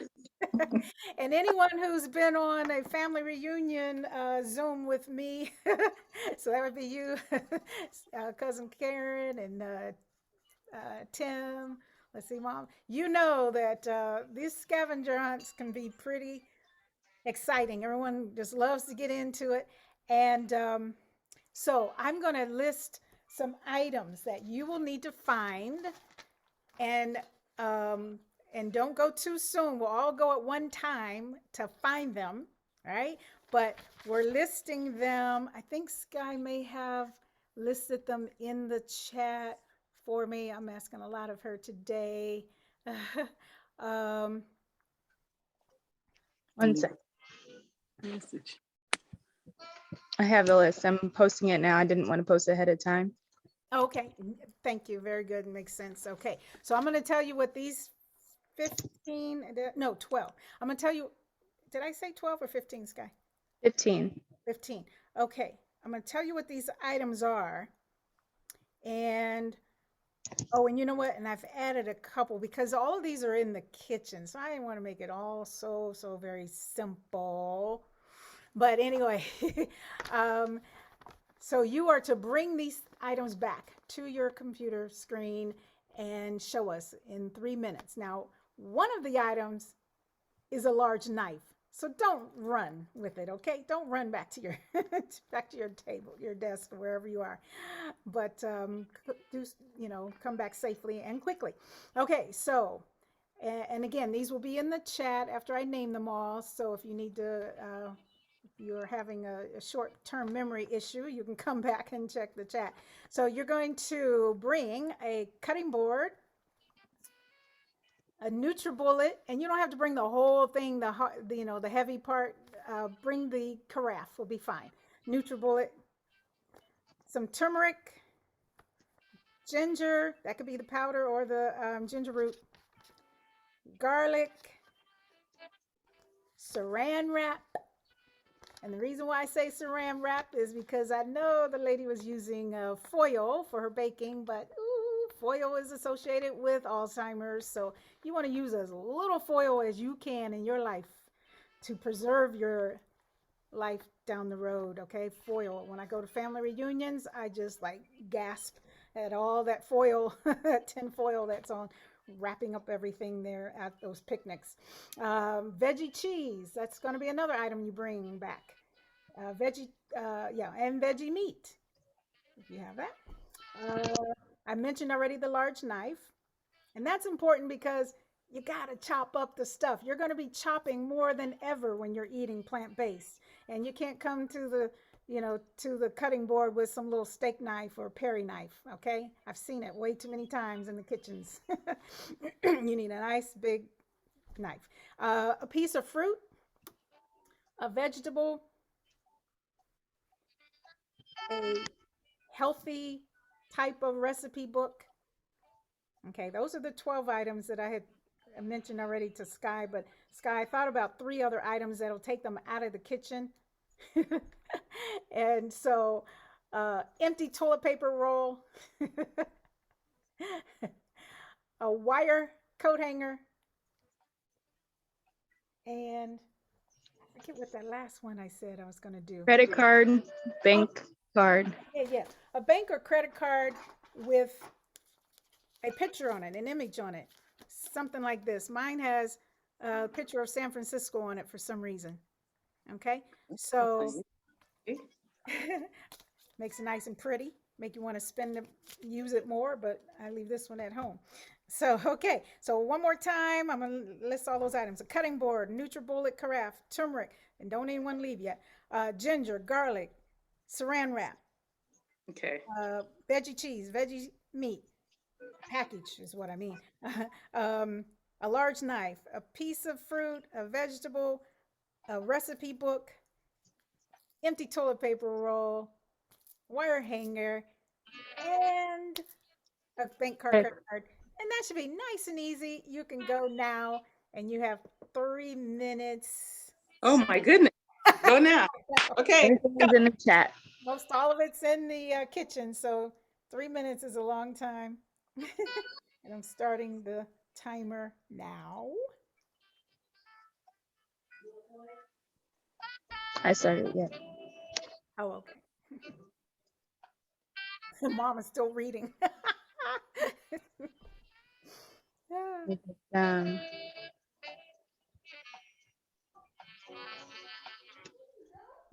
Yes, I did say go already.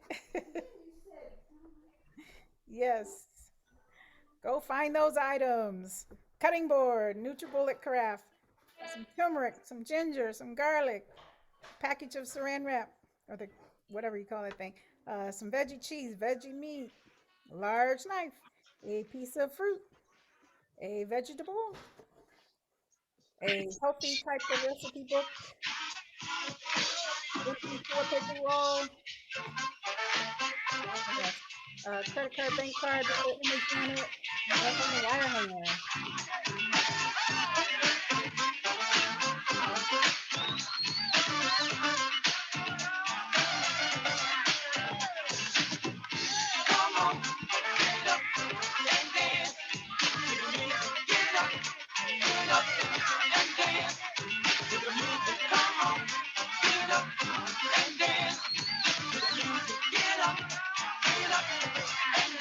If you feel it in your bones, yeah, I suggest you get it on, girl.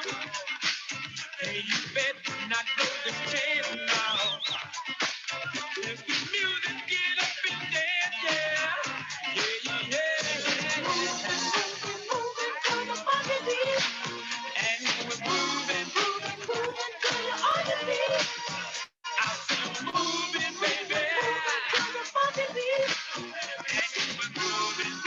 Moving to your other beat.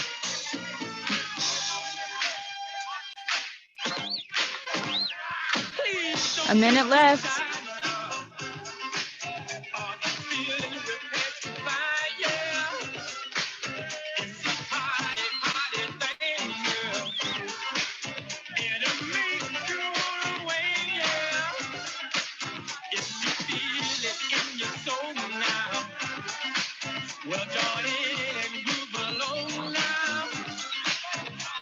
We got about 30 seconds.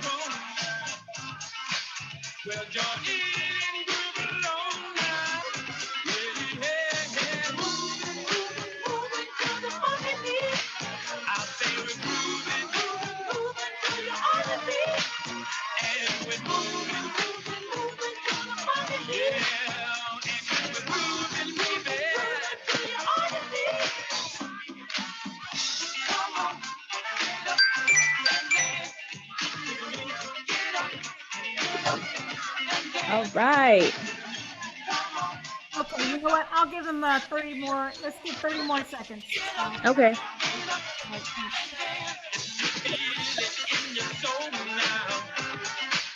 Well, join in and groove along now. Okay. Feel it getting stronger. Well, join in. Also, fingers up.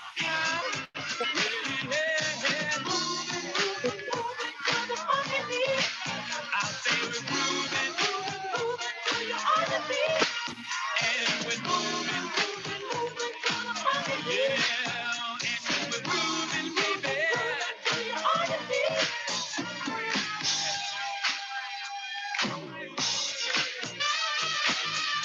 20 seconds.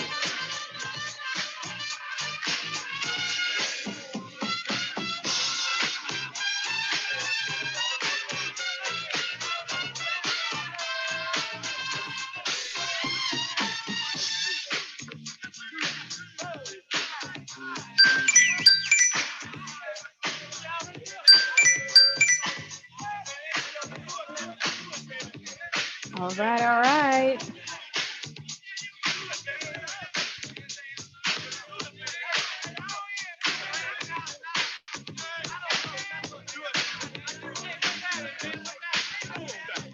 How did everyone do?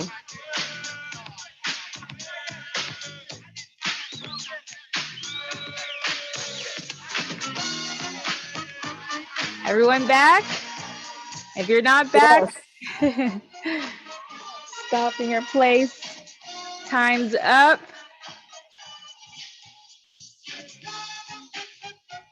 Okay, how'd we do? How'd we do?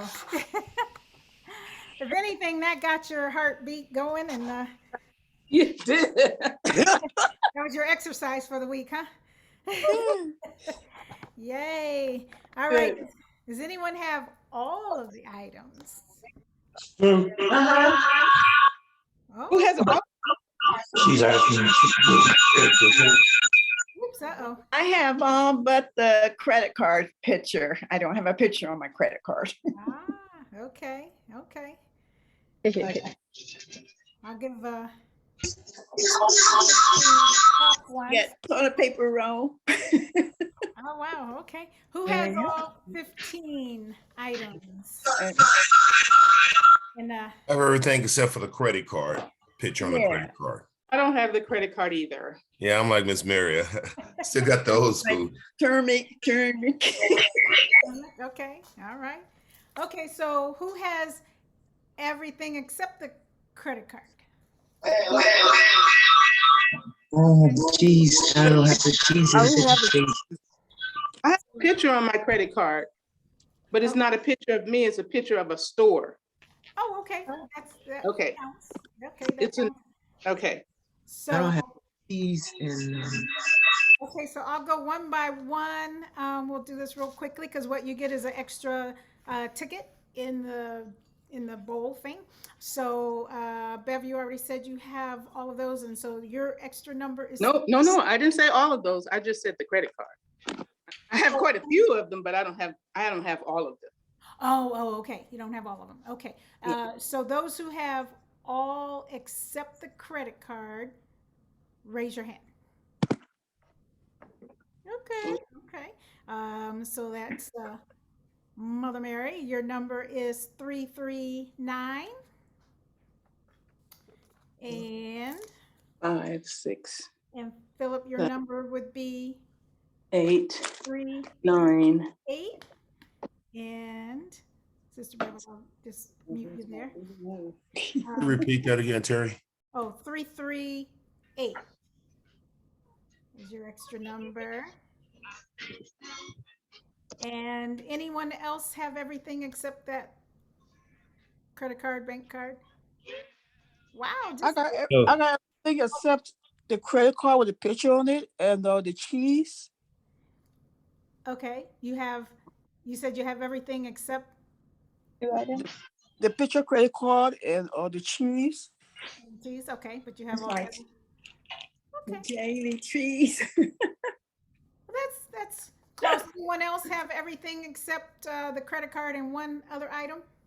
So Terry, I have everything with credit card, and the veggie cheese and meat. However, I might get extra credit because of the recipe books that I have. Oh, you're bribing me with my own books. Hold on. Let me take my virtual background or my blur off. Maybe y'all can see the. There we go. Yeah, I can see it. I should get extra credit for these recipe books that I have. What do you think? Even though they're not recipe books, they have a few in there, and yes, I can be bribed. So 337 is your number. That's my Get Your Raw On book and my Fix Your Immune System book. So thank you for that plug. And yes, you get a number for that. And so anyone else? So Sister Harriet, since you have all those except the cheese, I'll go ahead and give you one. 336 was your second number. Did you get your first? My veggie meat. Did you get your first number, Sister Harriet? Yes. Oh, okay. No, I mean, did she get it? I know you got it, Sky. Was that you saying yes, Sky? She said thank you. Yes. Oh, okay. She said thank you. Earlier. Oh, okay. Missed that. All right. So, yay. So those are items that will become familiar with you. If you don't have those handy already, keep them handy. And like I said, I just had to throw in those last three things just to get you out of the kitchen a bit, and with the toilet paper roll and the thing. But yeah, okay. So again, that got your juices going a little bit there. Got all your numbers here that we'll pull in a short bit, and then I'm going to just take it back to the video with some more very, very good info, and then we'll be back for the pulling of a name. All right, stand by while I share my screen.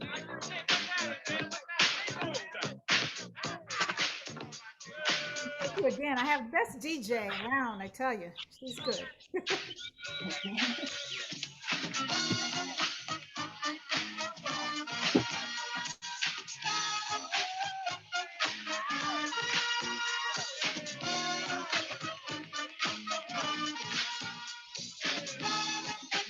That's not what screen I want. I don't know where that screen came from. That was...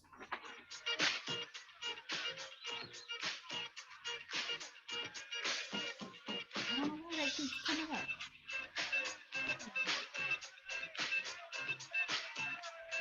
Back out here.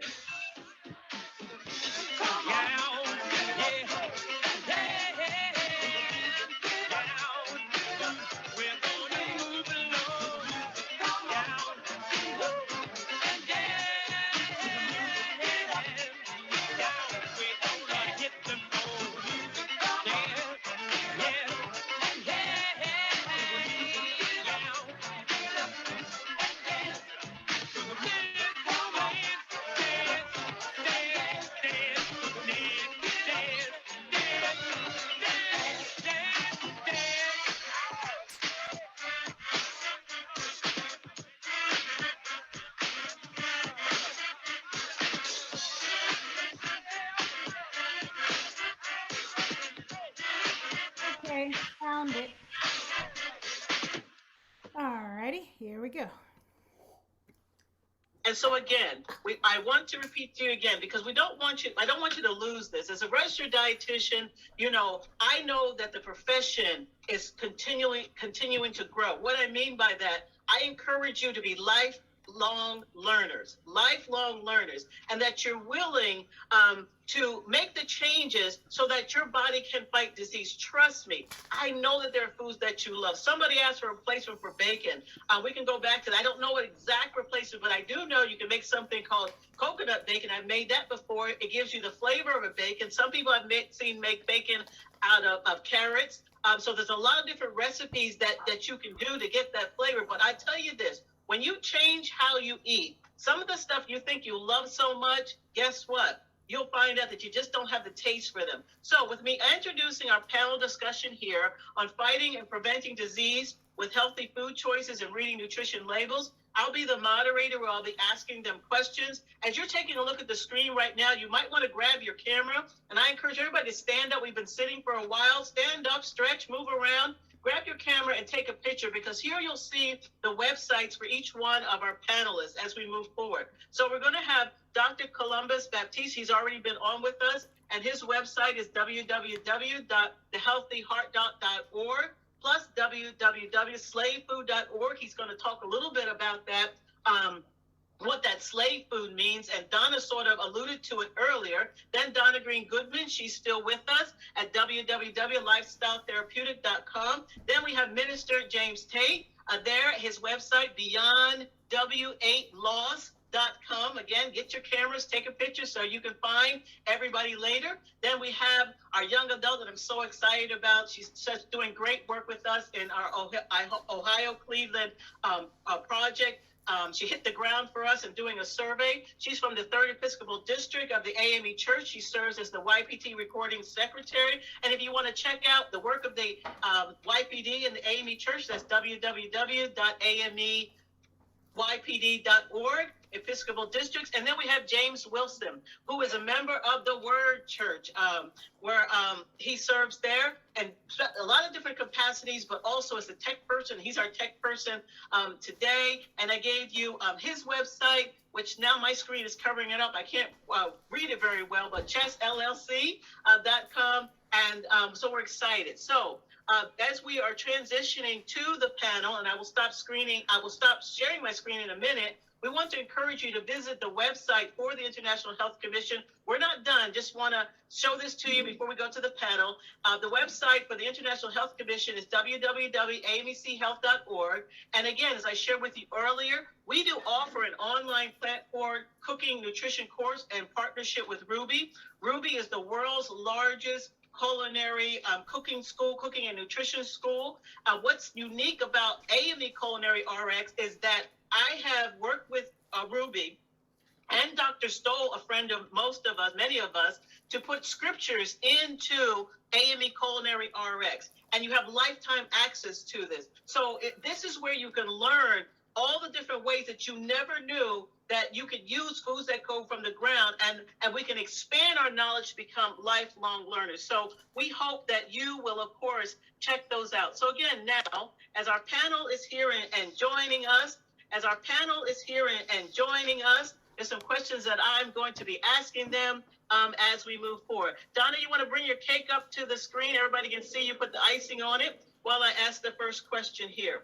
So, as we are considering being healthier, looks delicious, being healthier in 2022 and fighting disease, Dr. Baptiste, can you tell us how food ingredients and advertisement in the community for fast food is used as a weapon against our health and our wellness?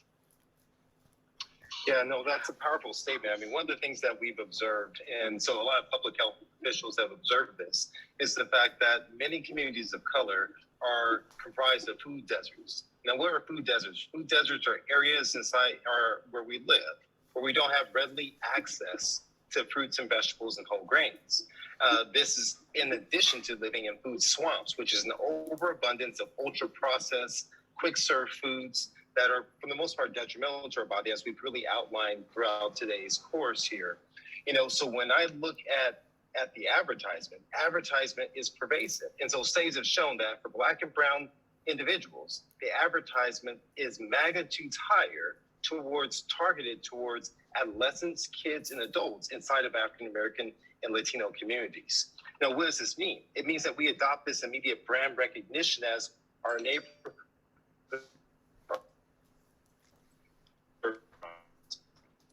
that seem to flood our attention are also there too as well. And this lends to our look at salt, sugar, and fat. This is how it's a wonderful book, Salt, Sugar, and Fat by Michael Moss. He outlined how the food companies, Big Food, really has gone through astronomical lengths to really make sure that we can develop foods that will keep us coming back for more and more and more.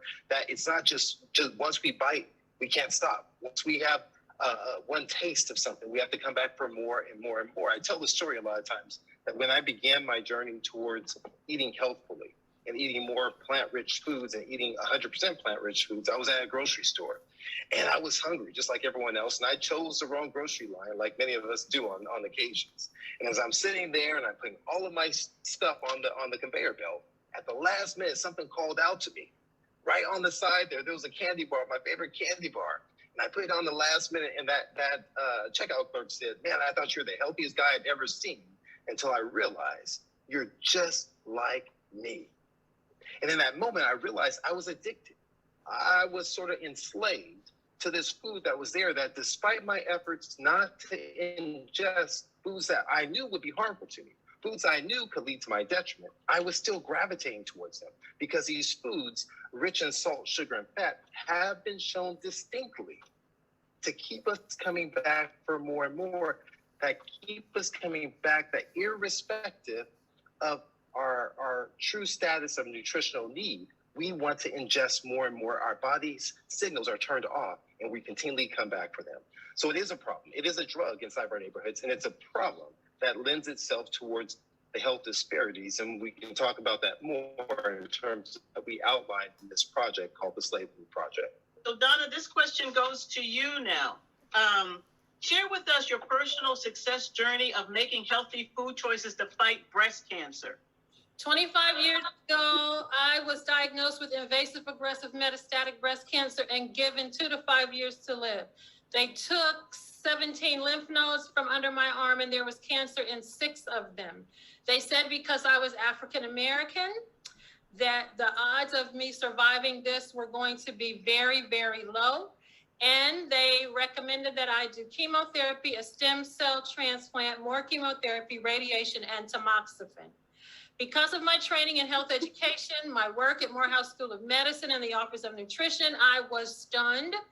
But I also knew the value of healthy lifestyle choices as it related to all diseases. And so I went back in the closet and talked to God and asked him what to do. And he said, if there's sick among you, go to the elders of the church. I was anointed. And then I found a medical care provider who believed in the value of lifestyle choices, and I changed my diet and lifestyle. I went totally plant-based. I changed my exercise routine. I got rid of some stress. I improved my relationship with God, and I did that for 6 months. At the end of 6 months, I got some blood work done. The doctor said that my cancer had worsened, and to have a Merry Christmas, I decided that I was going to continue to walk by faith. 3 months later, I went back and I asked to see my records, and the doctor said that based on the records that I had, as I'm looking at them, everything had improved, but she did not want me to believe that I had been cured because I didn't do what she said. I was convinced and convicted that making the lifestyle changes had changed my whole physiology. And not only was the cancer gone, but the PMS was gone, and the fibrocystic breast disease, and the obesity, and the migraine headaches, and the constipation, and sex with my husband got a whole lot better, and my son's allergies went away, and things were just moving all in the right direction. And so I made a decision to share this information wherever I could, and actually partner with the Office of Minority Health for the state of Georgia to do a diabetes intervention using these same principles, including a plant-based diet, and the outcome was absolutely amazing. I celebrated 25 years this past July with an online event, and God is good. Well, I think I got a lot of people's attention. Let's say the married folks' attention when you said sex with your husband has improved. And we're all Christians. It's all right. It's all right. Yes. Nobody fell off their chair in the book of Genesis. Okay, it's all right. We need to be the experts in this area. Now, somebody wants to go plant-based now, don't you? Now you want to go plant-based. All right now. Okay. Praise the name of Jesus. Yeah. Okay, there you go. So you recently completed the NIMS survey for us in Cleveland, Ohio, which is a menu disclosure nutrition labeling project. And as a young adult, do you think nutrition information and facts in restaurants and stores is important? And were you surprised about the information gathered in a nutrition environmental survey? Yes, I feel that they are very important. I know me as a young person and many other young persons we don't tend to go to the store and pay attention to nutrition labels. It's pretty much, okay, I like this bag of chips or I like this type of candy. So it's like, okay, let's just get it. And what it is what it essentially is. But it, like paying attention to the labels, it allows us to pretty much look at what we're putting into our bodies and then what our bodies is expelling out. And it's just like, just looking at them is helpful to us and to others. And completing the NIMS, I did like see a lot of different stuff that I didn't look at before, like going to the different grocery stores. I would notice that one grocery store would have like more than 2 different types of whole wheat bread. And then you go to another grocery store and maybe they don't have whole wheat bread, or comparing the prices to different grocery stores. So it did open my eyes to a lot.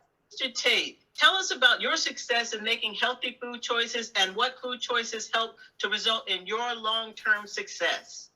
All right, so my success in making healthy food choices did not come until I read the Bible and studied the scriptures about nutrition and wellness. See, for myself, I was over 400 pounds in 2007, and the Lord has blessed me to lose and keep off over 200 pounds by giving him all of me, not just pieces of me. And so one of the things is, and like you quoted Hosea 4:6, where it says, my people are destroyed for lack of knowledge. The thing is, it doesn't say that my people are destroyed for lack of information, because we have information overload, but knowledge comes from the Lord. So I had to study the scriptures about what to eat. God tells us what to eat and what not to eat. But see, we treat the Bible like trail mix. We take our favorite little scriptures and we try to throw the rest away. So God tells us what to eat, because everyone knows the story of Adam and Eve. The first sin was committed from people not being disciplined over what they eat. And that's the oldest trick in the book. The enemy wants to trick us to eat the wrong things. And so once we start to study and see what God said, because he did tell us what to say, what to eat and what not to eat. And the thing is that we have to realize what we're in possession of. And that's what I had to do. I had to realize my worth, because the human body is a multi-million-dollar machine. And if you drove $1 million car, what type of fuel would you put in it? You know, you can't expect to look and feel like $1 million if you always eating from the dollar menu. So you got to make sure that you fill your body with high octane foods, because if you continue to put low grade fuel in a high performance vehicle, it's not going to perform the way it was designed to perform. And our bodies are breaking down because of the fuel that we are putting in it. So you want to make sure that you eat mostly Genesis 1:29 foods. That's the first dietary law that God gave.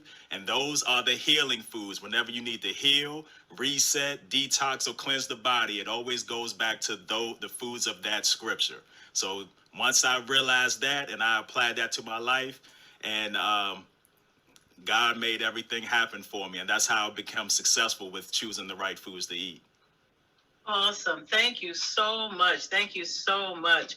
So now we're going to, I like what you said, multi-million-dollar bodies. We are multi-million-dollar. So you're looking for it in your bank account, but you need to look at your body and say, I'm a multi-million-dollar body and I got to fuel it right. That is so powerful. James, tell us why you think healthy food choices are important and what are some of your favorite healthy dishes? Well, my one thing, and so I'm going to actually, since I'm a technologist, I'm going to go ahead and actually steal this right here. So one of the things that I did, you know, my daughter is actually vegan and gluten-free. So this right here is my vegan carrot cake, which is pretty awesome. And I love to go to cook vegan and gluten-free for my daughter. Actually, I've made a commitment to help her out. You know, I still actually do, you know, some fish and everything else, but I really like doing that. But also what I did for this, I'm going to go back over to this right here. What I did is I'm going to start introducing this in part of our Matthew 25 Alive, when you talk about where I was hungry, you gave me something to eat. When I was thirsty, you gave me something to drink. One of the things I started to do, I'm starting to develop a STEAM program for our youth with this, try to educate this. So I actually built this in my house, which is an aquaponics setup. You know, so I'm actually doing the same thing I had to go ahead and put together in my house, so I can actually introduce over to the actual youth ministry, the actual we call outsiders, so they can go and understand some of the basic biblical principles of sowing the seeds, but then they can see how things put together. We talk about, I grew up in a suburb here in Cleveland, Ohio, called Shaker Heights, and my parents are both from down south. My mother was from Columbia, Georgia.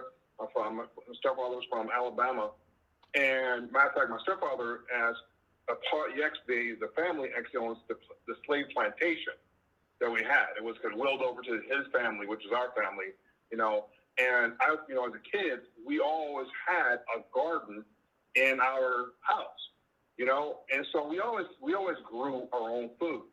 And I was talking to one of my other past friends that I work with, and he said he was doing some, putting in the urban garden. So I like to go and actually introduce how to grow foods because of biblical principles, but how to grow my own foods, as we grew up. And the thing about it is that we really need to start to look at our urban planning. Back in the day, if you really didn't know this, they actually used to plant inside of your neighborhoods fruit trees, and everything else. That's why you had fruit trees. So you would literally go outside, as I did, go outside and actually get fruit from your house. You don't have to go to these grocery stores and get expensive and everything else. You don't have to keep, maybe people always saying it costs so much to go and actually maintain this stuff. You can grow your own food. You can really grow your own food. So we need to get back into the biblical principles of growing, reaping and sowing and actually growing your own foods. So we have these ingredients available because they're right there. So I personally like to do that. We have a restaurant. Me and my daughter, we always go to, it's called the Cleveland Vegan Club. And I'm starting to see more and more of our people inside the Cleveland Vegan and all these different vegan restaurants. Donna, I'm coming over your house, so expect me to be there. Come on. I'm coming. Come on. It's done. It's done. So much for that. And, the point that you make, the more research proves that the more we cook at home, even though a lot of us are part of this microwave generation and eating out for fast food, but the more that we cook at home, actually it's proven that we eat healthier meals when we cook more at home. Why? Because you pay attention to the ingredients. And if I can go back for a second, when Minister Tate said, do we really want to get stuck on the dollar menu just because it's cheaper? That's not the good way to go. And healthy food does not have to be expensive. There are a lot of places that you can find healthier foods. Buy them in season, of course, and you can shop at different stores that are offering a variety of different foods for you. So we want to get back to cooking more foods at home. And again, we're encouraging you to make sure that your meals that you choose, as we said in the title in 2022, are more plant-powered, more plant-based, and less of that meat, things that's of animal products, I should say. So love what you said earlier before I asked your question. You talked about the fact of us being addicted to food and enslaved to food. And that's something that we really need to wrap our head around, everybody. Being addicted. The flavors in those foods were designed to keep you coming back. That's why you want more and more of it. If I were to name some foods, if you think of some foods in your head, you can almost taste them in your mouth. That's how powerful our senses are that God created our body. So Dr. Baptiste, as a cardiologist, do our food choices really impact our heart health, our immunity, and our overall health? I think, that's a great question. And I think the honest truth is 2020 really showed us this. So I always say all roads lead to the heart. So our vessels are the markers of our health. And there's a lining of our vessels that's called the endothelium. And that endothelium, for those of you chefs and cooks out there, is like a nonstick skillet, right? So when you're beautifully and wonderfully made out of birth, those vessels, nothing will stick to it. They repel everything. They say no. They excrete something called nitric oxide.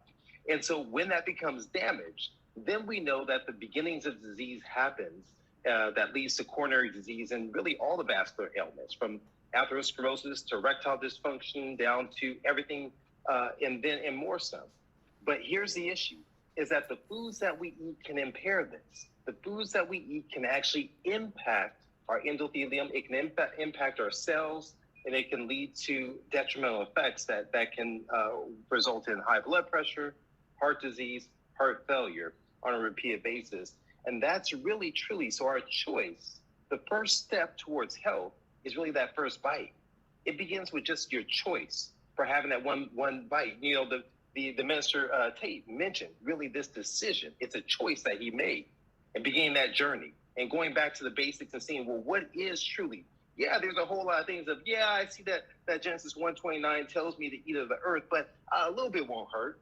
And we're always searching for that answer that allows us an avenue to eat the things that we know we shouldn't, to have a taste of this, to have a little more of that.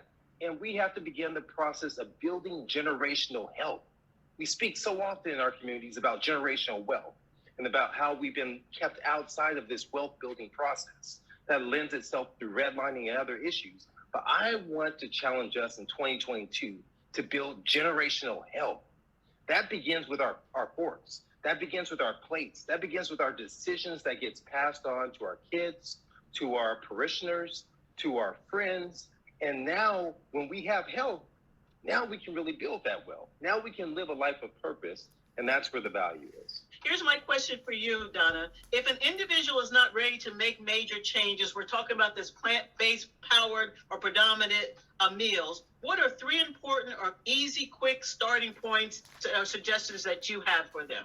Before I say those 3 things, if you decide that you're going to do what Minister James has said, go plant-based and plant a garden, make sure that you get you some mason jars so that you can preserve your food. During COVID, I went back in the kitchen and I'm still eating stuff from a year and a half ago that you control all the ingredients that you put in it and you knew exactly how it was grown. And this is something that our grandparents used to do. And it's a way for you to control the way that our health is, so that we have generations of health. 3 things that you could do. Eat less meat and animal products. Just decide. I'm not ready to give it up, Donna. So eat less. Eat less. And if you continue to eat meat, try eating kosher meat.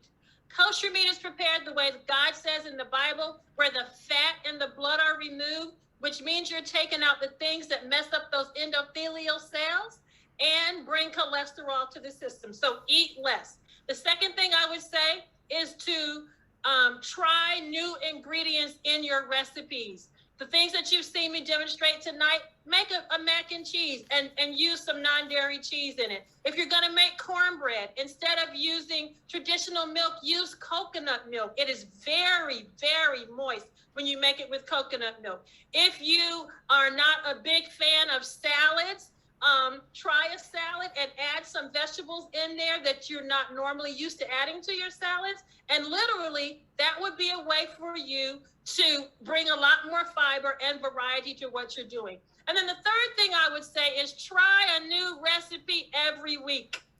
Every week. We talk about having a no meat Tuesday or whatever. That's a good idea. But those of us who are at the church who have these gatherings, especially when we come back from all that COVID has done us, don't bring that same food back there. Try some new recipes that put a healthier spin on the food that you've been eating. And then my biblical challenge to you for your health is Exodus 15:26. If you hearken to the voice of the Lord your God, do what is right in his sight, keep his commandments and his statutes, he won't put any of the diseases on you that he's put on the Egyptians, for he's the Lord who heals you. Stand on that, get the power, and you will be successful. Fantastic. Thank you so much for those tips. And something we know it's important to reach the youth, okay? Can you tell us about Cool Kids and the Land of the Giants to motivate, educate, and inspire youth to defeat obesity, diabetes, high blood pressure, and the depression giant? Yes, so the Lord has blessed me to be an award-winning children's book author. My first book, The Cool Kids and the Land of the Giants, it's a series about a group of Christian kids. They're superheroes and they take on health-related giants that have invaded their land. And the adults have become very comfortable with the giants living there. Giants like obesity, high blood pressure, diabetes, depression, heart disease. But the kids know that there's something wrong. And so they want to kick the giants out of their land. And so it's loosely based on David and Goliath. And, you know, the Bible says to train up a child in the way they should go. So when they get old, they will not depart from it. And so we want to train up children in healthy eating and how to take care of their bodies and fuel their bodies properly, because we have kids This is the first generation of children that they say will not outlive their parents due to type 2 diabetes. And so we have a big job to make sure, to prove them wrong and make sure that that doesn't happen. And so it's very, very important for us to educate our children on how to take care of their bodies, the foods they eat, how to read labels, just like we're doing on this panel here. Because one of the things with parents, what I want to challenge you on, and guardians, is that please don't treat other things better than you treat your children. We give water to plants and we expect plants to grow healthy and strong, but we give kids soda and juice and expect them to grow healthy and strong. They need water as well. So we want to make sure that we educate the children, and we want to make sure that we take care of them and fuel them properly as well. And that's just the seed that I plant with this book, The Cool Kids. Again, with the youth, we think that that's so important because, again, the reason why some of adults now, you don't like peas and you don't like broccoli and you don't like lima beans and you don't like, a lot of different, because you didn't grow up on them. But trust me, you're not too old you're not too old to learn a new way to eat. We need to be lifelong learners. And here's the thing, when you change how you eat, we've seen this in research. I've seen this with people I work with.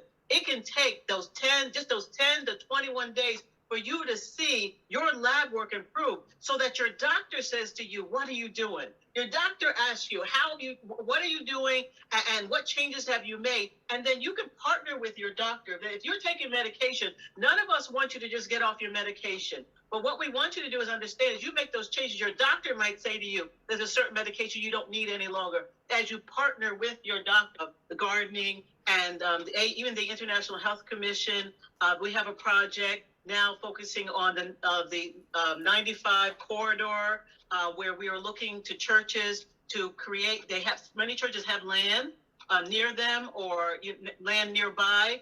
And so we are promoting churches growing community gardens so that, as you say, people can come to those community gardens and get their produce. And, gardens produce so much, there's also opportunity to give them away and be a blessing to the community. So thank you so much for mentioning that. And I also say this too, with food pantries, everyone, food pantries, that's something we need to take a look at. You have a food pantry at your church. Take a look and read those food labels. How much sodium, salt, and sugar are in those food pantries? What type of food are we giving from our food pantries? And let's make an effort and be intentional about now building food pantries that have more fresh fruits and vegetables, building food pantries that, if they have canned products, that are lower in sugar, lower in salt, natural juices. We need to be more intentional about it. I'm so happy to end with our young adult. I tell you, I'm so proud of her. So happy she's on our team, everybody. I know you have an interest in nutrition education and outreach. And based on what we discussed today, how do you think that we can reach young adults in the faith-based community regarding the importance of healthy food choices? I would say that we can reach young adults by social media. A lot of people, TikTok is a big social media that is in a trend now. And pretty much whatever is done on TikTok, if it's a challenge, if it's, make this, a lot of people are doing it. So I would say through social media. And then another way I would say is, like, let's say you have a big group of young adults that you're with, or even like older people, smaller children as well. I would say, like, go somewhere instead of going to like a McDonald's or somewhere that is like more so like a go-to fast food restaurant. I would say go somewhere that would be more healthier, like Core Life and things like that. That is excellent. So we heard it from our young adult. We want to reach the young adults, which is so important because we got to start earlier. Minister James Tate said that we got to start earlier in educating our children about making these healthier food choices. Where I work, most of the time it's the adults that don't want to eat healthy. The children are willing. So social media, I wrote that down. TikTok, maybe that's where we need to put our challenge, our 10 and 21 day Daniel fast challenge, so you can see that you feel better. Oh, everybody take a look. 1 second, Donna. She's holding up the mac and cheese. And then too, I love what you said. How about this in the faith-based community? Don't take the youth to the fast food restaurants. I can already name some. I won't do that. So some of the fast food, why don't you pick some of the healthier ones, okay? So that they can get used to that. And everybody so James, go ahead and put our poll up. Everybody take a look at Donna's mac and cheese. Hold up again, Donna. Look at that, everybody. Made with plant-based cheese, okay? Because I tell you, in your congregations, and my friend Donna mentioned that before, maybe it was Dr. Columbus, we've got people in our congregations with diabetes, with heart disease, recovering from a stroke, managing cancer or going through cancer diagnosis and maybe have recovered from cancer or battling cancer. They've got arthritis. They've got, premature aging. I can't name all of them. And again, when we come together, because I'm a pastor, when we come together, unfortunately, when you go there, there's not enough choices for them to even want to make a healthier food choices. So we need to do better. And some of you are saying, well, if I offer this, they won't eat it, they won't come. But the more we do it, it's just like preaching the word of God. If we offer it, they will begin to make the changes. There's members of my church that are on here today.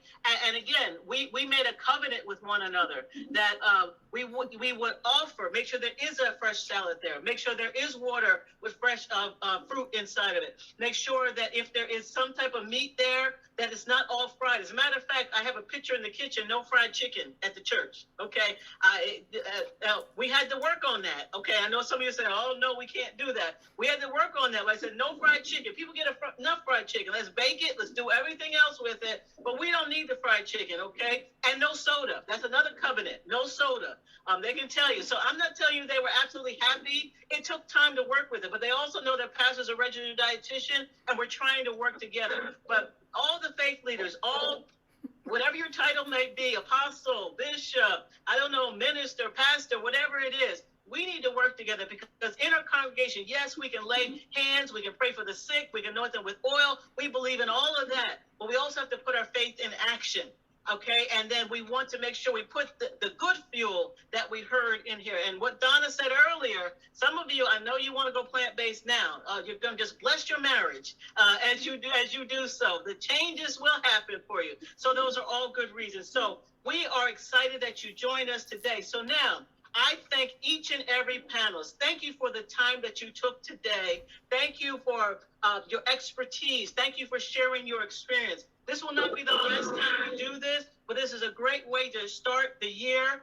Look for me reaching back out and all of us coming together in July. July is Faith-Based Health, Wellness, and Nutrition Month. Bet you didn't know that. July is Faith-Based Health, Wellness, and Nutrition and Fitness Month. And we're going to have this panel back again for a part 2 to join us again. So look forward to that information. Okay, all righty, all right. So that is. Did you know that you can make a... Okay, we'll stop with that. And all right, thank you everyone for your attention through that information. Did you learn something? I learned quite a bit. Great. Yes. Thank you. I'm so glad. I didn't even know July, the month of July. Yeah. Yeah. Wow. So I'll send out information on that. That way we can watch this same group live. I mean, still by virtual meeting, but as it's taking place in July. So like I said, this one was in January, and I was so glad that I was able to watch it and had been wanting to show it to others since then, because you know how church folk can be, not willing to give up that fried chicken and the other stuff.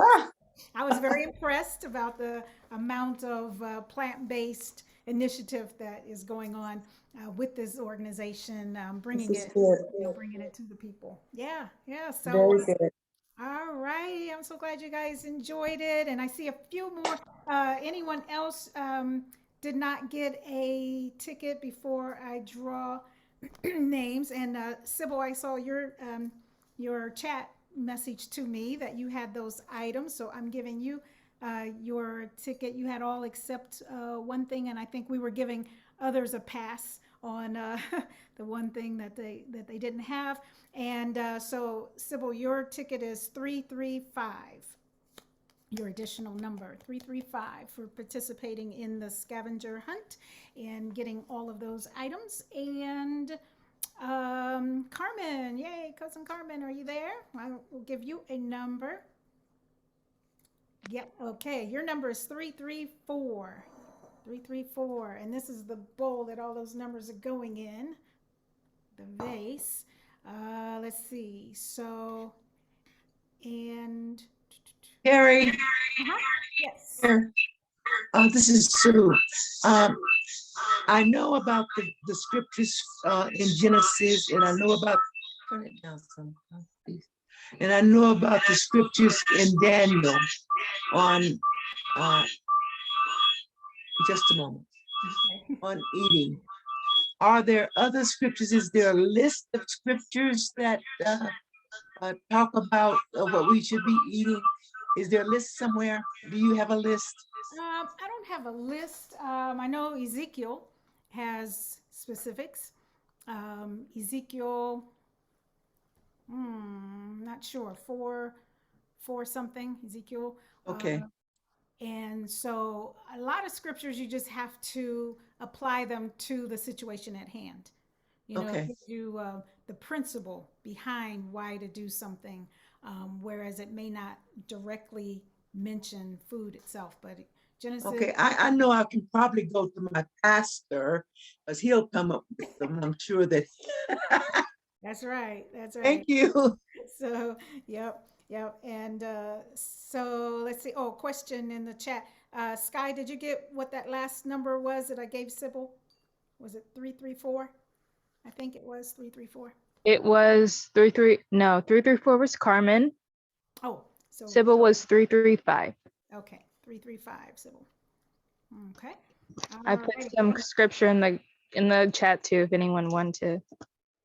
Oh, amazing. Thank you. Chapter 4, verse 9. What book was that? Take wheat and Ezekiel. barley, beans and Ezekiel. That's the Ezekiel one. Okay, yeah. So I thought it was 4, chapter 4, verse 9, Ezekiel. Okay. Yep. So, all right. And so just, during this fast, okay, anyone here wanting to do the Daniel fast is very, very simple. It's 10 to 20, and I'll go ahead and stop the recording now.